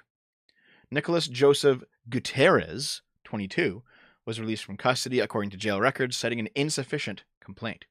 He is still a suspect in the case, and the decision to release him was made because investigators want more time to collect evidence to present to the district attorney's office for charges, not because they believe an error was made. Police are required to present a case within 48 hours of an arrest, and they were not ready to do that with Gutierrez. Okay. So, they still think he did it. They just couldn't get the evidence in time for 48 hours. But, like, is this guy gonna fucking disappear now? Is he gonna, like, leave town?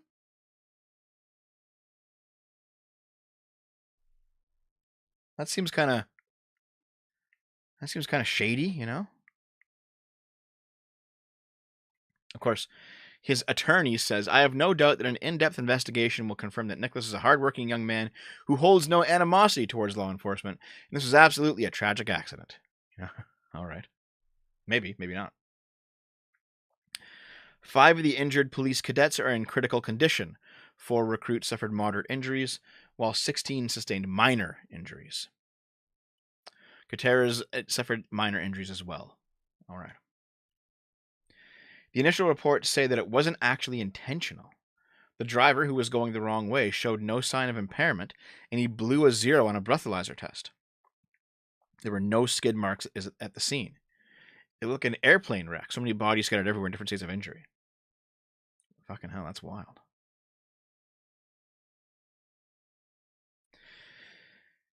All right. The crash occurred 500 feet from a fire station. The 4 most critically injured patients were rushed to a hospital, said the fire chief. So it seems like the firefighters came out to help because they were right there. It was hard to see because these young people are getting ready to go put themselves in the line of danger in their career. And who knows that while you're trying to do that, you're actually in harm's way. Damn. Yeah, who knows, right? Like maybe if his vehicle like malfunctioned or something. There was some kind of problem with the brakes, or like the smart car chips like fucked it up. Like who knows? Or he could have actually just done it, you know? He could have actually also just done it. We don't know yet. I'm surprised the recruits didn't practice qualified immunity on this guy. Fuck. Goalie Ivan, is it Fedotov? Detained for draft dodging. So, reports out of Russia state that Philadelphia Flyers prospect Ivan Fedotov has been detained in St. Petersburg for alleged evasion of military service. So he was supposed to go to come over to North America to play for the Philadelphia Flyers in the NHL as a goalie. However, the Russians want him drafted to fight in the Ukraine war. Let's see. Fedotov, who led the Russian Olympic Committee to silver at the 2022 Olympics and has signed with the Philadelphia Flyers, was named the top goaltender in the KHL after regular season. He signed with the Flyers at the conclusion of that campaign and was expected to compete for the backup role for 2022 and 2023. He was reportedly taken to the Russian military registration and enlistment office, with his future being unclear. Evasion from military or alternative civilian service can lead to up to 2 years in prison. Damn. Well, R.I.P. goalie. G4 reportedly asked potential hosts to argue in favor of canceling Batman because he is rich and white. Okay, so I did that video on the final collapse of G4 a few weeks ago. Go back and watch that shit. It was a pretty good video. This came out after I put the video out, though. This came out a few days ago. So now we kind of know what it was like on the inside of G4. How stupid and ideological it was over there, now that it's all fallen apart. In case there were any lingering doubts that Comcast's recently deceased reboot of G4 was doomed to fail from the start, a popular streamer has alleged that during an interview for a potential hosting position, the network's representatives were bafflingly, though unsurprisingly, interested in her potential support for canceling Batman. Let's see. G4's investment in the same clout-chasing Batman is just a rich white guy who beats up poor people argument leveled by disingenuous Twitter users every 3 days was first alleged by popular streamer and content creator Miss Click. Who's Miss Click? I don't even know who Miss Click is. This is their Twitter account. All right, so Miss Click was being interviewed for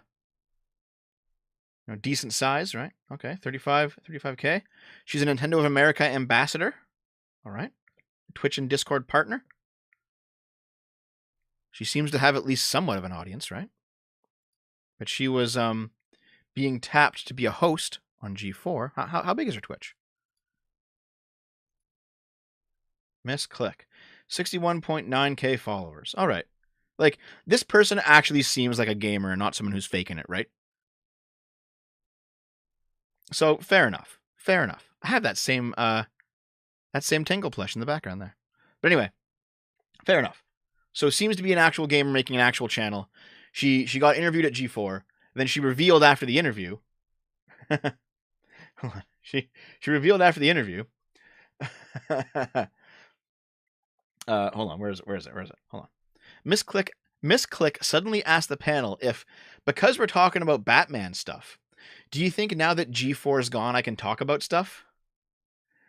Met with encouragement from her fellow panelists, with one identified guest laughing, yeah, what are they going to do about it?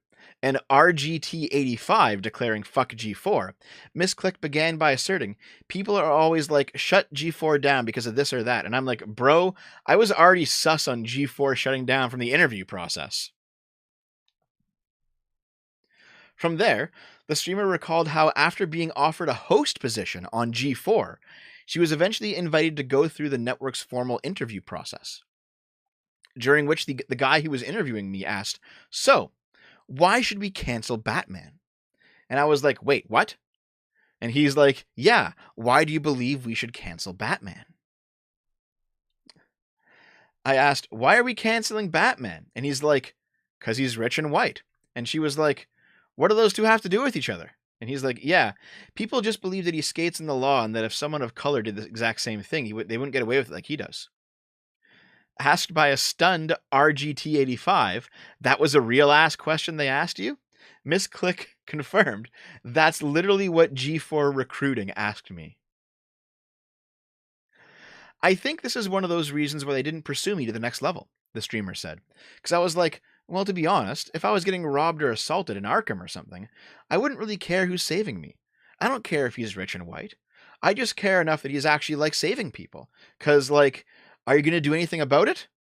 Yeah, he didn't like that answer.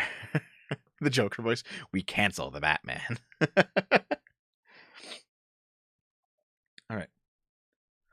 Further on, Miss Click detailed how another question they asked her was, okay, besides Batman, what other superhero would you cancel?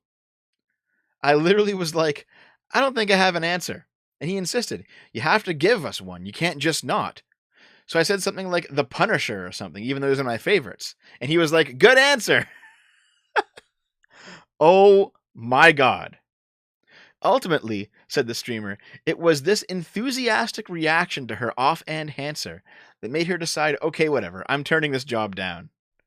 Good job, dude. Clap about it. Big clap. Fucking Sessler, dude. Anyway, this all came up because of the recent death of Kevin Conroy, who has been voice acting Batman for a long time. So this story came up when Miss Click was being interviewed. Fuck. Wild ride. Car thief hides from cops in a giant stuffed teddy bear. Oh my God. Look at that poop chute in the teddy bear where he was hiding. A suspected car thief nearly escaped arrest by hiding in a giant stuffed bear. Authorities say 18-year-old Joshua Dodson tried to hide in a giant teddy bear after he stole a car and filled it up with gas without paying. Good job, buddy. Good job. We saw this large bear breathing during a hunt for a thief. We thought something wasn't right. Then we found our suspect inside.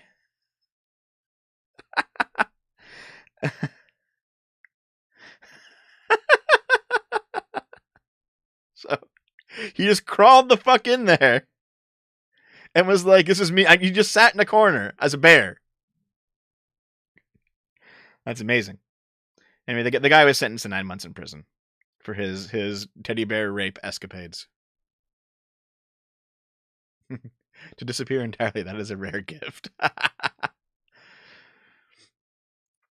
TikToker caught sneaking boyfriend's ashes past airport security in an adult toy. I'm sure you guys have seen this, but we got to talk about it a little bit. Here she is. She's going through with her boyfriend's ashes hidden in a sex toy. An Australian TikToker has gone viral after transporting her boyfriend's cremated ashes in a sex toy has landed her in hot water at the airport. TikToker Sarah Button has proved that trying to go through security with an adult toy filled with ashes may not be the best idea in the world. In a clip from earlier this year, only recently gaining traction on TikTok, Button showed herself off at an airport and was checking to see if the toy she was wearing would be able to get her through security. Button claimed she wanted to take her boyfriend to his favorite place and was trying to board a flight in the United Arab Emirates. They took me and my friend aside without much explanation, she said, explaining she needed help from her dad in the Australian embassy. A discussion between her and male officials quickly turned sour, but an hour later the TikToker said she was forced to sign a super long foreign document, and that if she left the airport she'd be put in jail. Button revealed her boyfriend gave her the toy as a gift before he passed. Honestly, it's the funniest thing he's ever done. I spent my whole life laughing about it, which really beats crying. The clip has 5 million views. She also serves as a lesson for anyone trying to bring ashes on a plane. Don't use an adult toy. It's just not a good idea. Okay, so, wait, hold on. Button isn't the only TikToker to get in heat for her toys. Last month, the woman's toy use was mocked for causing her to build a skyrocket. Oh my God, we gotta check this out in a minute. But listen. They don't really say it in here. But I can tell you the full story, okay? It's not in this article, but I've seen it enough. So she says here, seeing if the plug I wear carrying his ashes will get through airport security. So what's actually going on is she has a butt plug, and inside the butt plug are her boyfriend's ashes. And she had the butt plug in her ass as she was going through the scanner for security. Now, most butt plugs are metal, so the scanner picked up on it, and she was discovered with a butt plug in her, with her boyfriend's ashes inside the plug. Wow. Can you not be horny for 5 minutes? Fuck, dude. Okay. So, I want to check out this extra article here that we just found. OnlyFans model mocked on TikTok after high energy bill due to her adult toys. Maybe you can stop masturbating, lady. A short OnlyFans model and TikToker Power Midget was baffled by her expensive energy bill, leading fans to suspect it might have something to do with her adult toy usage. She's 4'8", she's exceptionally short, but she's used her lack of height to her advantage, earning her a decent following on OnlyFans and other platforms. However, the income she's been making on OnlyFans should be zapped up by an electricity bill that has left her shocked. Let's see here. In the short clip, Power Midget placed her bill on a green screen and asked viewers, "How the fuck is my direct debit just for my electric gone from £87 to £793? And it was because you masturbate too much. That's how it is. Charging up them toys. You need a diesel generator, Dr. Perkins said, charge all them toys. Solar-powered toys. Right, so. Too much masturbation, guys. Too much masturbation. Those Sibians take enough power to run a Guatemalan village. Fuck. Claim it as a business expense. Oscar Mayer is now selling frozen Wiener Pops. The cold dog, guys. 2 summer staples, hot dogs and popsicles, are coming together. Oscar Mayer is selling its first ever cold dog, a frozen pop that tastes like the brand's hot dog that allegedly boasts both refreshing and smoky umami notes of hot dog and topped with a mustard swirl. The idea stems from an Instagram post on Oscar Mayer's account a few months ago, which its followers deemed as ingenious. All right, guys, so you can get your popsicle that is shaped and flavored like a hot dog. How you feeling? Do you want your hot dog popsicles?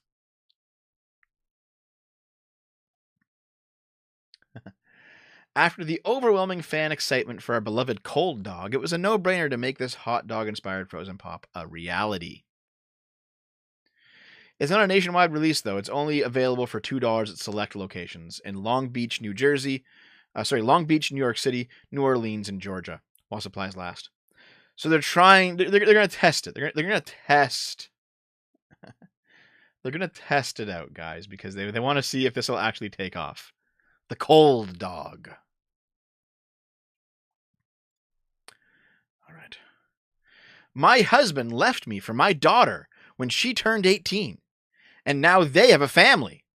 Jesus Christ. Wow.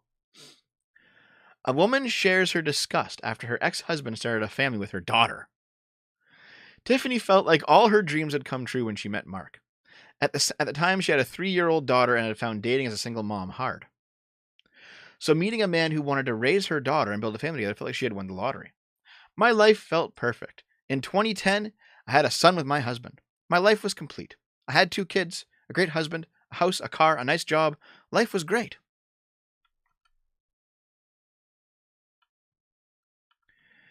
She had no idea that 7 years later, her entire perfect world would come crumbling down. It happened shortly after her daughter's 18th birthday, when Mark suddenly announced he was done with their marriage. He told me he was now in a relationship with my daughter and was leaving me for her. So wait. They started getting together. The daughter was 3. He was the father figure, but not the actual father. And then when the daughter turns 18, he divorces the woman and then marries her daughter. Wow. He told me he was now in a relationship with my daughter. Okay. I couldn't believe this. I couldn't process it. I felt crushed, angry, disgusted. Every feeling I could. My now ex-husband never gave me creepy vibes, but if he got with my daughter when she was 18, I'm sure something had been going on when she was a minor.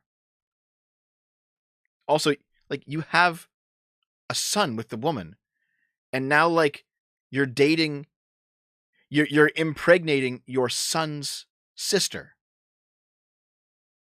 Jesus. Okay. My daughter doesn't see how it's wrong or gross. She doesn't care about me. He doesn't see an issue either.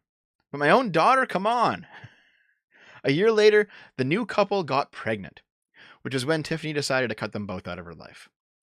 I had my new ex-husband stop coming around completely, and my ex is okay with not seeing our son now that he has his new family. My son has some hard times understanding why his sister and dad are gone. I haven't told him the truth. Maybe I should, but he's only 10 years old. I told him his sister went to university and his dad had to go away for a while. Her kids are my grandchildren and half siblings with my son. It's been 4 years since then, and Tiffany learned through a family member that her daughter was, at the time, pregnant with a second baby. That means that her now 44-year-old ex-husband has 2 children with Tiffany's now 22-year-old daughter. She now has 2 kids by my ex-husband, the man who raised her like she was his own daughter, who she now has kids with. Wow, dude. Her kids are my grandchildren, who also happen to be half siblings with my son. How sick is that? It's disgusting. I'm still not over this. I don't know how to get over this. I just want to move on.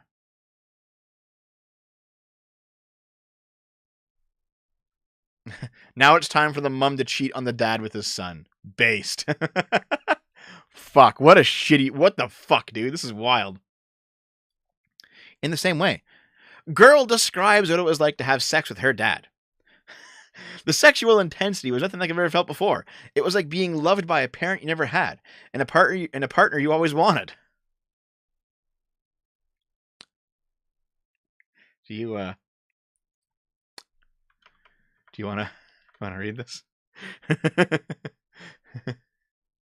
Genetic sexual attraction seems to be a real topic of discussion at the moment, with numerous stories of long-lost family members who reunited only to discover an intense sexual attraction being bandied about all over the place.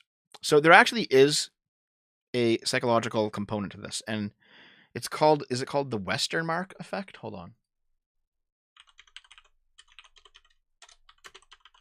Westermarck effect?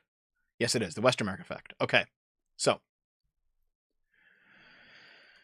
the Westermarck effect. All right. The Westermarck effect, also known as reverse sexual imprinting, is a psychological hypothesis that people tend not to be attracted to peers with whom they've lived like siblings with before the age of 6. Okay? Basically what's going on here? What's going on here is that when it comes to people that you are very genetically similar to, you often have like an intense attraction to them. So like siblings who reunite after having spent their entire life apart and now they're adults and they meet each other for the first time. They're often extremely sexually attracted to each other. Same with like parents and children. If they've never seen each other before, then they reunite. They're often extremely sexually attracted to each other. There seems to be something biological there regarding genetics. However, the Westermarck effect is a psychological effect that you will not be sexually attracted to anyone that you spent a good chunk of your young life with. And this seems to basically be the psychological way that humans prevent incest. So even though, you might be attracted to your parents very, very heavily from a purely biological point of view, that attraction is squashed out by the fact that you have lived with your parents when you were young. That's the Westermarck effect. So oftentimes people who reunite with family members as an adult that they didn't share a childhood with, there is no Westermarck effect, and they are subsequently extremely attracted to them. It's some interesting psychology that is still being investigated, but seems to have at least some legs. Oh yeah, that also means that if you have like a childhood friend GF, that ain't gonna work out. That's not how it is, man. But anyway, so there's people talking about all over the place, reuniting with long-lost family members and discovering intense sexual attraction. And then another one just came out of Jezebel, all right?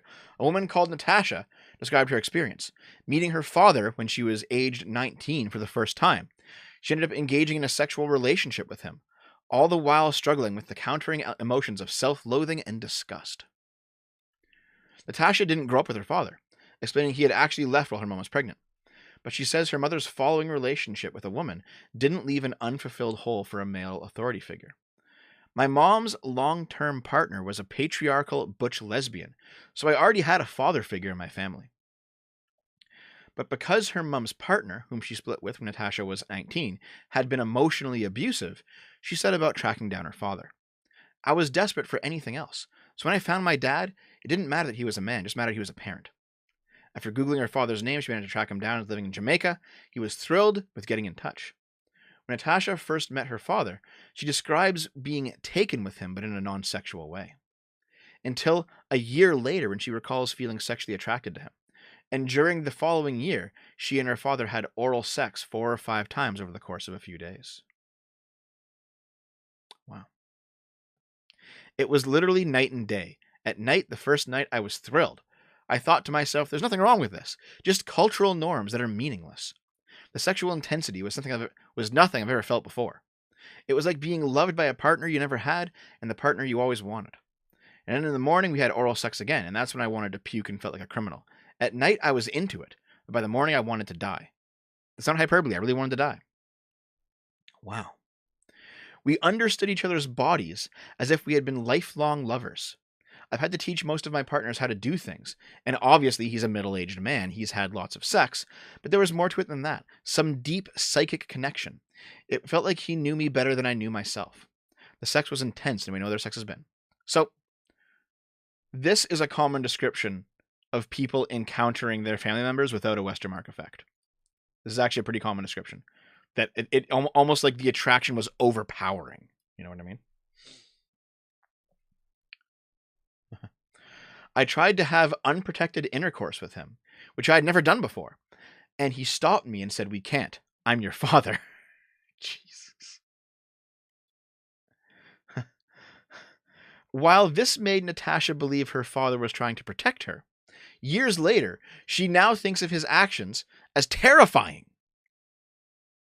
He was in control, totally in control. He knew exactly what I wanted. He knew exactly where to draw the line. I, on the other hand, was completely out of control.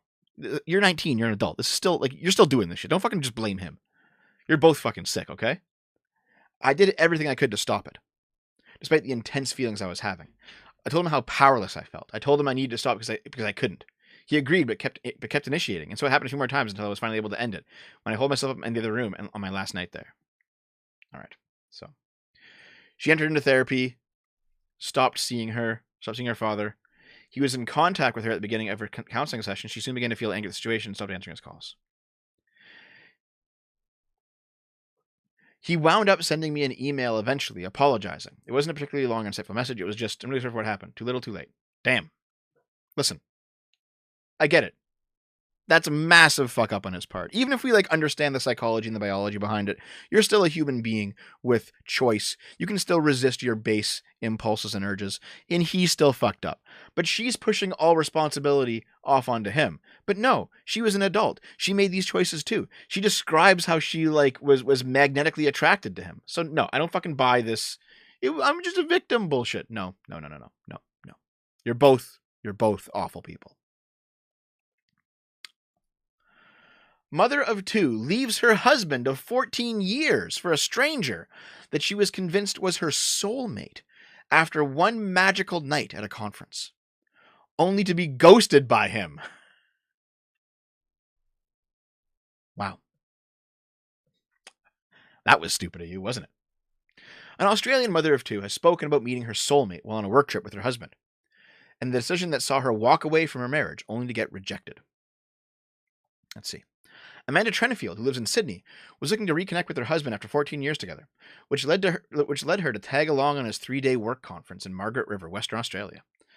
But at dinner on the very first night, Amanda locked eyes with Jason and felt an instant spark of chemistry, far stronger than anything she had felt before. A month later, she left her husband, having not spoken to Jason since the event, in pursuit of her soulmate, only to discover that he didn't want a relationship with her. Wow. In her memoir, aptly named, When a Soulmate Says No, wasn't your fucking soulmate then, dude. When a Soulmate Says No, Amanda describes meeting her match, the connection she felt to him, and what happened after she was left high and dry without any man at all. You did this to yourself! All right? You want to reconnect with your husband. Okay. Marriage on the rocks. You want to put it back together. Okay. Admirable. You go off on a trip with him. It's supposed to be a romantic trip. Fine. At the trip, meet a new guy. Have one passionate night. The sparks are flying. Oh my God, he's my soulmate. The chemistry is so strong, far stronger than anything I've ever felt before. Then you're rejected. And he's like, oh, I'm the victim. I'm left high and dry. No, you did this to yourself. You did this to yourself. Fuck. Every single one of these stories is like a woman who does a stupid thing and is like, oh my God, I didn't know how this could happen to me. Oh my God. And you know what? Like, no offense, but you're too old to be falling for this sort of thing. I can kind of understand the last person. She was 19, young and dumb. You're in your 40s, all right? You should not be getting swept off your feet like this to the point you're going to destroy your whole fucking life. Jesus. After having a free-flowing conversation over dinner with Jason on that first night, Amanda returned to the couple's hotel to only to find her mystery soulmate offering her and her husband a drink. It happened to be my favorite rose, and during the course of that evening, we just started talking. There was a depth of connection I hadn't felt before. The following morning, Amanda rang Jason's room to ask if he would like to have a conversation about their feelings, to which he obliged. They went on a bushwalk while her husband attended the conference. I opened the conversation with I felt strange and very connected to you last night, and he said he felt the same way. They shared a few kisses, that's what they say, a few kisses, during the course of that morning before parting ways, unsure of if or when they would see each other again. Like, they fucked, obviously. That's not fucking, right? They fucked, right? Amanda describes that morning as having changed the course of her life, but not in the way she expected. A few weeks later, she told her husband their marriage was over before reaching out to Jason to see if he wants to reconnect. It's a rosé. Oh, it's a wine. I thought it was a rose. Okay, Jesus Christ. Sorry. After initially agreeing to see her, Jason emailed the following morning to say he felt it was best if they didn't see each other or stay in touch. He was there in those moments and felt the connection like I did. He felt the kiss like I did, but he decided to say no and move forward with his life without ever looking back. Amanda's decision sparked a viral discussion on Twitter among commenters, who were shocked by the way she blew up her life, with one writing, "Never in my life have I encountered someone romanticizing a one-night stand that didn't even happen." What the fuck, dude? She was convinced they had a connection, but I see no evidence that they did. She just projected onto a random dude because she was unhappy. We've all been there before, but we didn't uproot our lives for it. A third added, "Yeah, that I ditched my husband and kids of 14 years to live my life with you after meeting you once because you're my soulmate. But it might have been coming on a bit strong. No wonder he said no." A commenter argued that Amanda's children may need therapy after reading her book, writing, "I want to read the point of view of the two young children when they grow up." Therapist, "So why are you here today, kid?" The kid slams the book down on the table. Wow. Fucking hell. Insane, dude. In-fucking-sane. Wife horrified after husband gets an ugly tattoo of her snoring. You know what? I will let the one soy face slide, okay? So, she's snoring on a plane, clearly, right? Asleep on a flight. And he gets that tattoo. Oh my God. That's incredible. By the way, guys, I'll read all the super chats at the end of the stream, okay? Thank you. Thank you for the support. Getting inked with your wife's image is typically a permanent proclamation of love. However, one UK man flipped the script on his unsuspecting soulmate with an unflattering thigh tattoo. James McGraw, 40 years old, a window cleaner from Portsmouth, wanted revenge on his wife Kelly for giving him a shoddy haircut as a goof. That's why the jokester got a tattoo depicting his better half passed out on a plane with her mouth agape while he gleefully mocks her. The trolling portrait is an exact replica of a sneaky cell phone pic snapped by the mischievous husband. Go figure. The gag didn't go over well with McGraw's horrified wife, who told The Sun he had gone too far. Despite the fact the couple had purportedly played pranks on each other for 24 years, Kelly says there's a line and he crossed it big time. The social media masses beg to differ. James posted a Facebook picture of, it's been removed. Oh no, I guess he wants his wife back. James posted a Facebook pic of the prank with the caption, "Don't know what her problem is. Everyone else seems to like it." The viral post garnered hundreds of reactions and comments such as "legend" and "can't stop laughing every time I see this." However, some sympathize with the snoring soulmate. "I think it's both ugly and mean," commented one unamused poster. "If my husband showed me this, I would kill him." Fortunately, it seems that James will live happily ever after. Kelly has since come around to the joke, even admitting to The Sun she now can't look at the picture without laughing. Alright. So, James better not let his guard down. I'll think of something to get him back, but it's going to have to be really, really bad to top that. I'm also scared, because I don't know what she's now planning. That's funny. Dude. Wow. This is actually really incredible, dude. This is really incredible. Here is the headliner for today.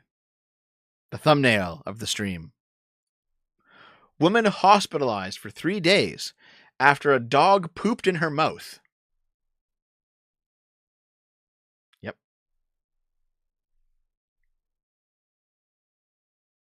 Yep. Let's take a look. Let's take a closer look. A woman taking a nap. A woman taking a nap with her mouth open ended up in hospital for 3 days after her daughter's dog took a poop in her mouth. Amanda Gomo and her daughter were looking after their chihuahua named Belle, who was suffering from gastrointestinal distress. I was having my afternoon nap with Belle, like I always do, when I suddenly felt something squirt into my mouth.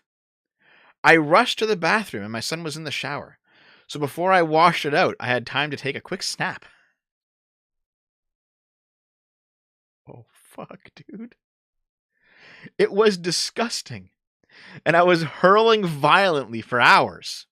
I just couldn't get the taste out of my mouth. The experience, of course, was not pleasant. However, Gomo's ordeal was only just beginning. After a few hours of vomiting and diarrhea, the family called an ambulance for her. Paramedics have advised her to drink plenty of fluids of the haven't been through a dog variety. But her symptoms, including painful cramps all over her body, continued to get worse. Eventually, she was transferred to the hospital, where she was kept on a drip for 3 days while she dealt with the infection, plus dehydration resulting from vomiting and diarrhea. The culprit for her infection was pretty easily identified. When a dog with diarrhea poops in your mouth and then you develop diarrhea, it's not exactly time to call Dr. House to clear up the unsolvable medical mystery. My discharge note said I had suffered a gastrointestinal infection caused by a dog defecating in my mouth, something that doctors had never witnessed before.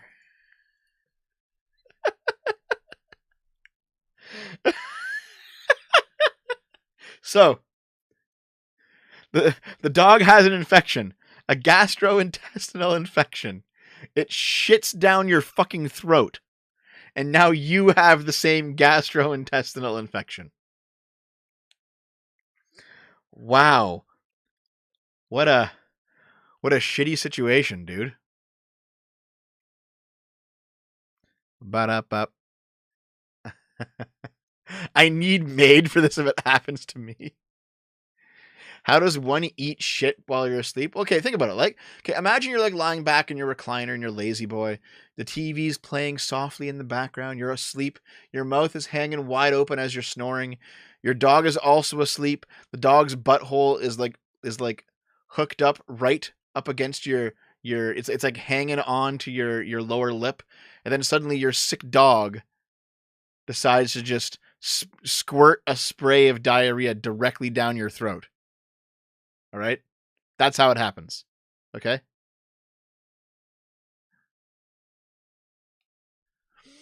That's how it happens.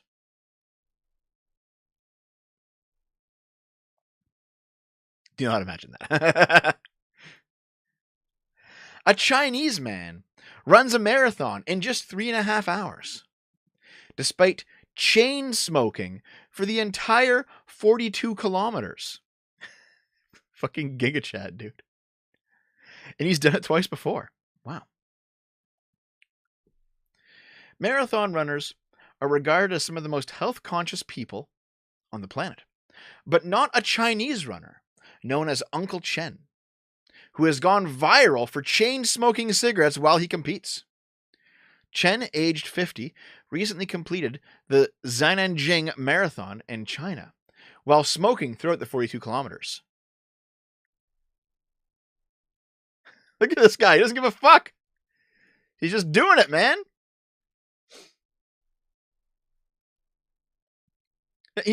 He's lighting up while he's going. No problem. Literally running on fumes. Chen finished 574th in the race out of 1,500 runners with an impressive time of 3 hours and 28 minutes and 45 seconds. The Chinese sensation has a history of smoking while running, according to the Canadian Running Magazine, which reported that he ran both the 2018 Guangzhou Marathon and 2019 Xiamen Marathon while lighting up.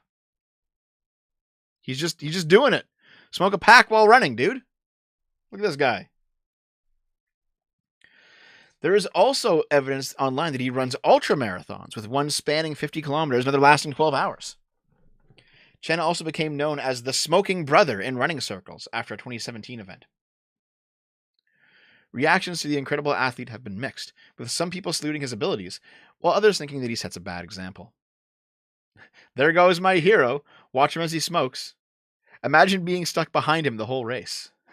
This is what peak performance looks like. That's incredible, dude. A sinkhole in West Virginia has grown so big, it's threatening to swallow the city's police department. Jesus Christ. Oh my God. Look at it. Sinkhole becomes this, with the police department like collapsing in.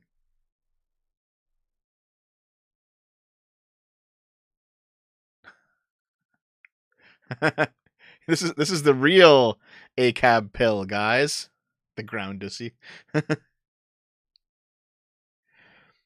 A small sinkhole that appeared in a West Virginia parking lot last year has grown so large that it now threatens to devour a small city's police department. The sinkhole first appeared next to the local police station in Hinton, a city in southern West Virginia, with a population of just over 2,200. At first, the sinkhole, caused by a failing drain underneath the road, was just 6 feet wide and 30 feet deep. Officials tried fixing the problem, but heavy rains from the recent Hurricane Nicole made the hole grow significantly. Now a section of the police department's building has been left teetering on the edge. The rain we received over the weekend enlarged the hole drastically. This is a very serious matter and is being treated as such by the DOH, the city, and the school system. School buses travel this road each day carrying our most precious resource. We must do everything possible to protect their safety. That's true. This is like a main road here, right? Where the school buses go. That's kind of... Okay. All right.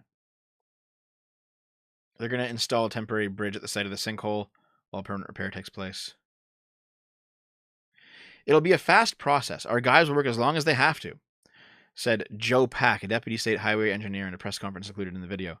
It is our goal to make this as quick and painless as possible, so that everyone can drive across the structure they feel safe and they have no more concerns or worries. Fucking hell. It'll cost $5 million and be paid by the for by the state government.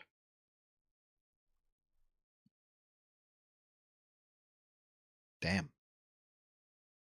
You know, emergencies like this, This is why I'm not like a pure like anarchist or anything like that, right? Because you do need some sort of communal effort to tackle something like this, you know?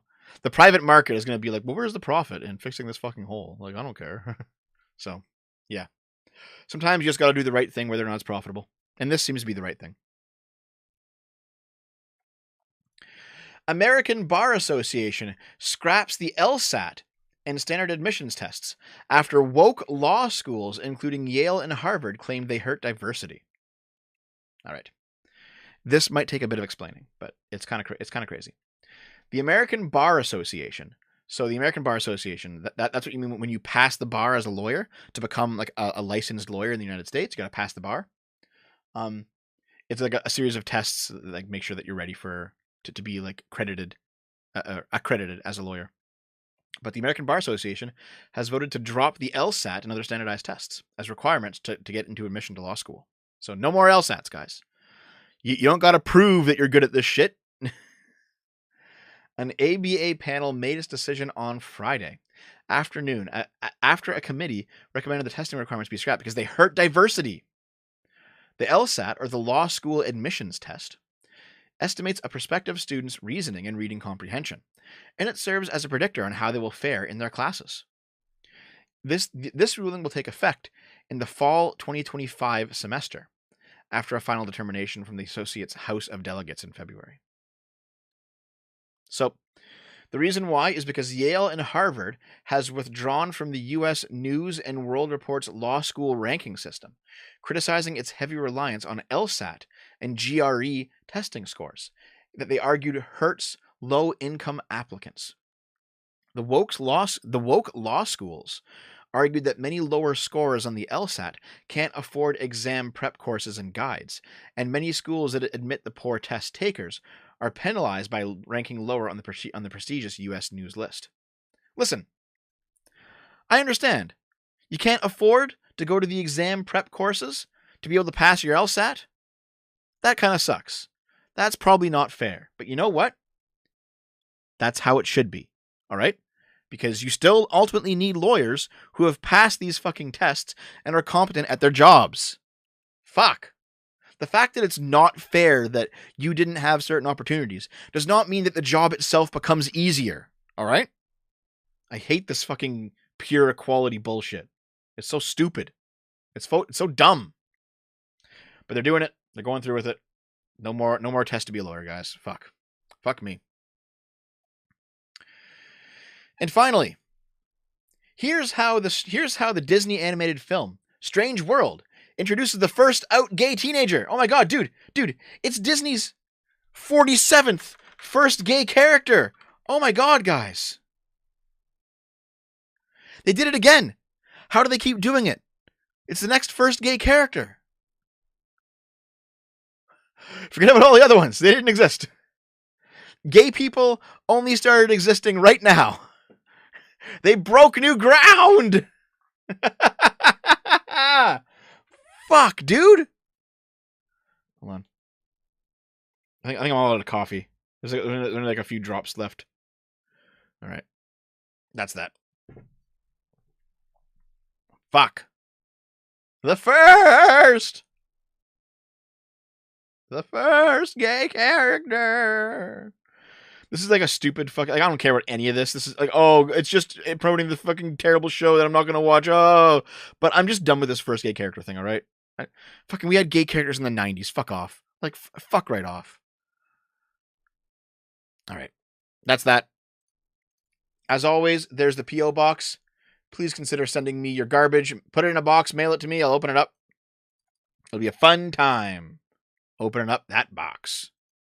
Let me check out the supers, okay? Before I get out of here. Let me check out these super chats. What's going on? What's going on? All right. Let's talk supers before I get out of here, guys. If you want more information... Oh, hold on. $2 from Generic. Shocked we don't have Futurama phone booths yet. Yeah, fair enough, right? The Swedes actually have invented a booth to kill yourself in, actually. It's like a pod you have to lie down in, and then like there's like a soothing voice that is like, just fall asleep. It'll be okay. Don't worry about it. And then you just like die. It's like, all right, that sounds fucking terrible. To Sanenko, $5. Thank you. If you want more information, Stats Canada has some numbers that 10,000 people used MAID last year. Yeah.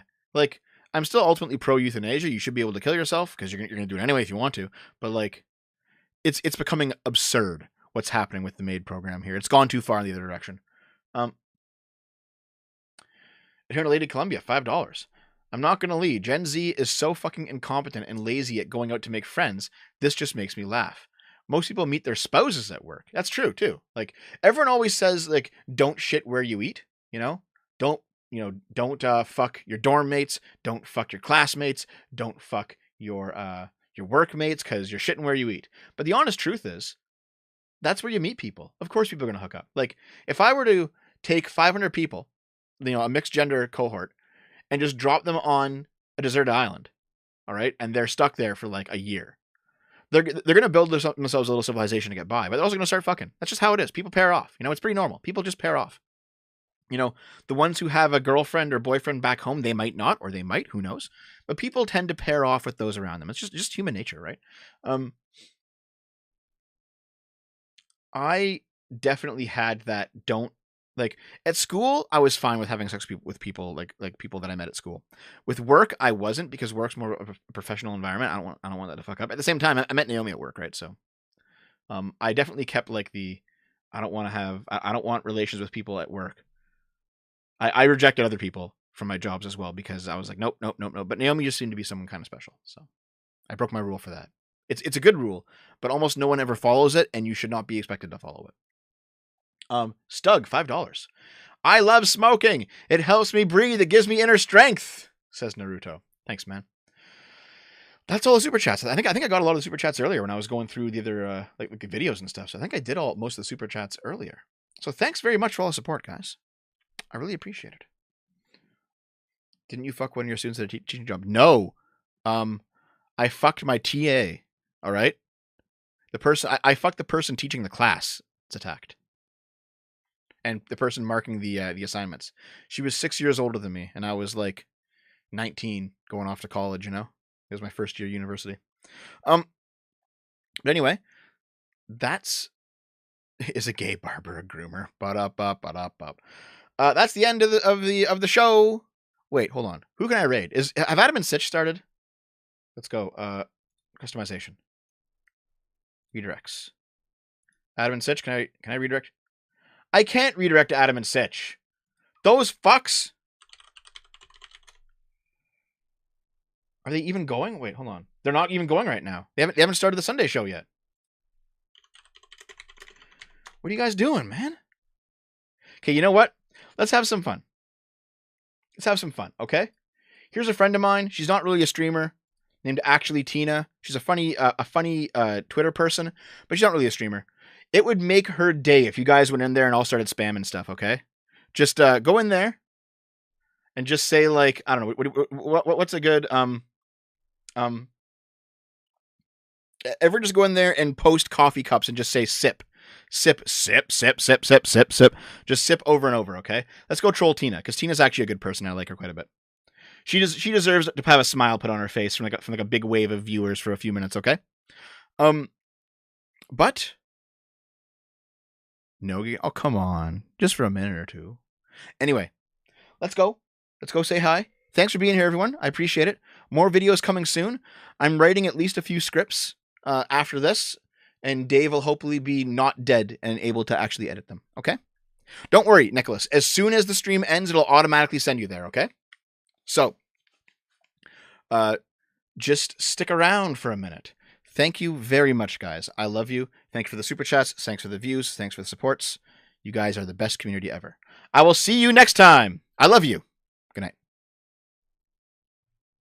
How do I end it?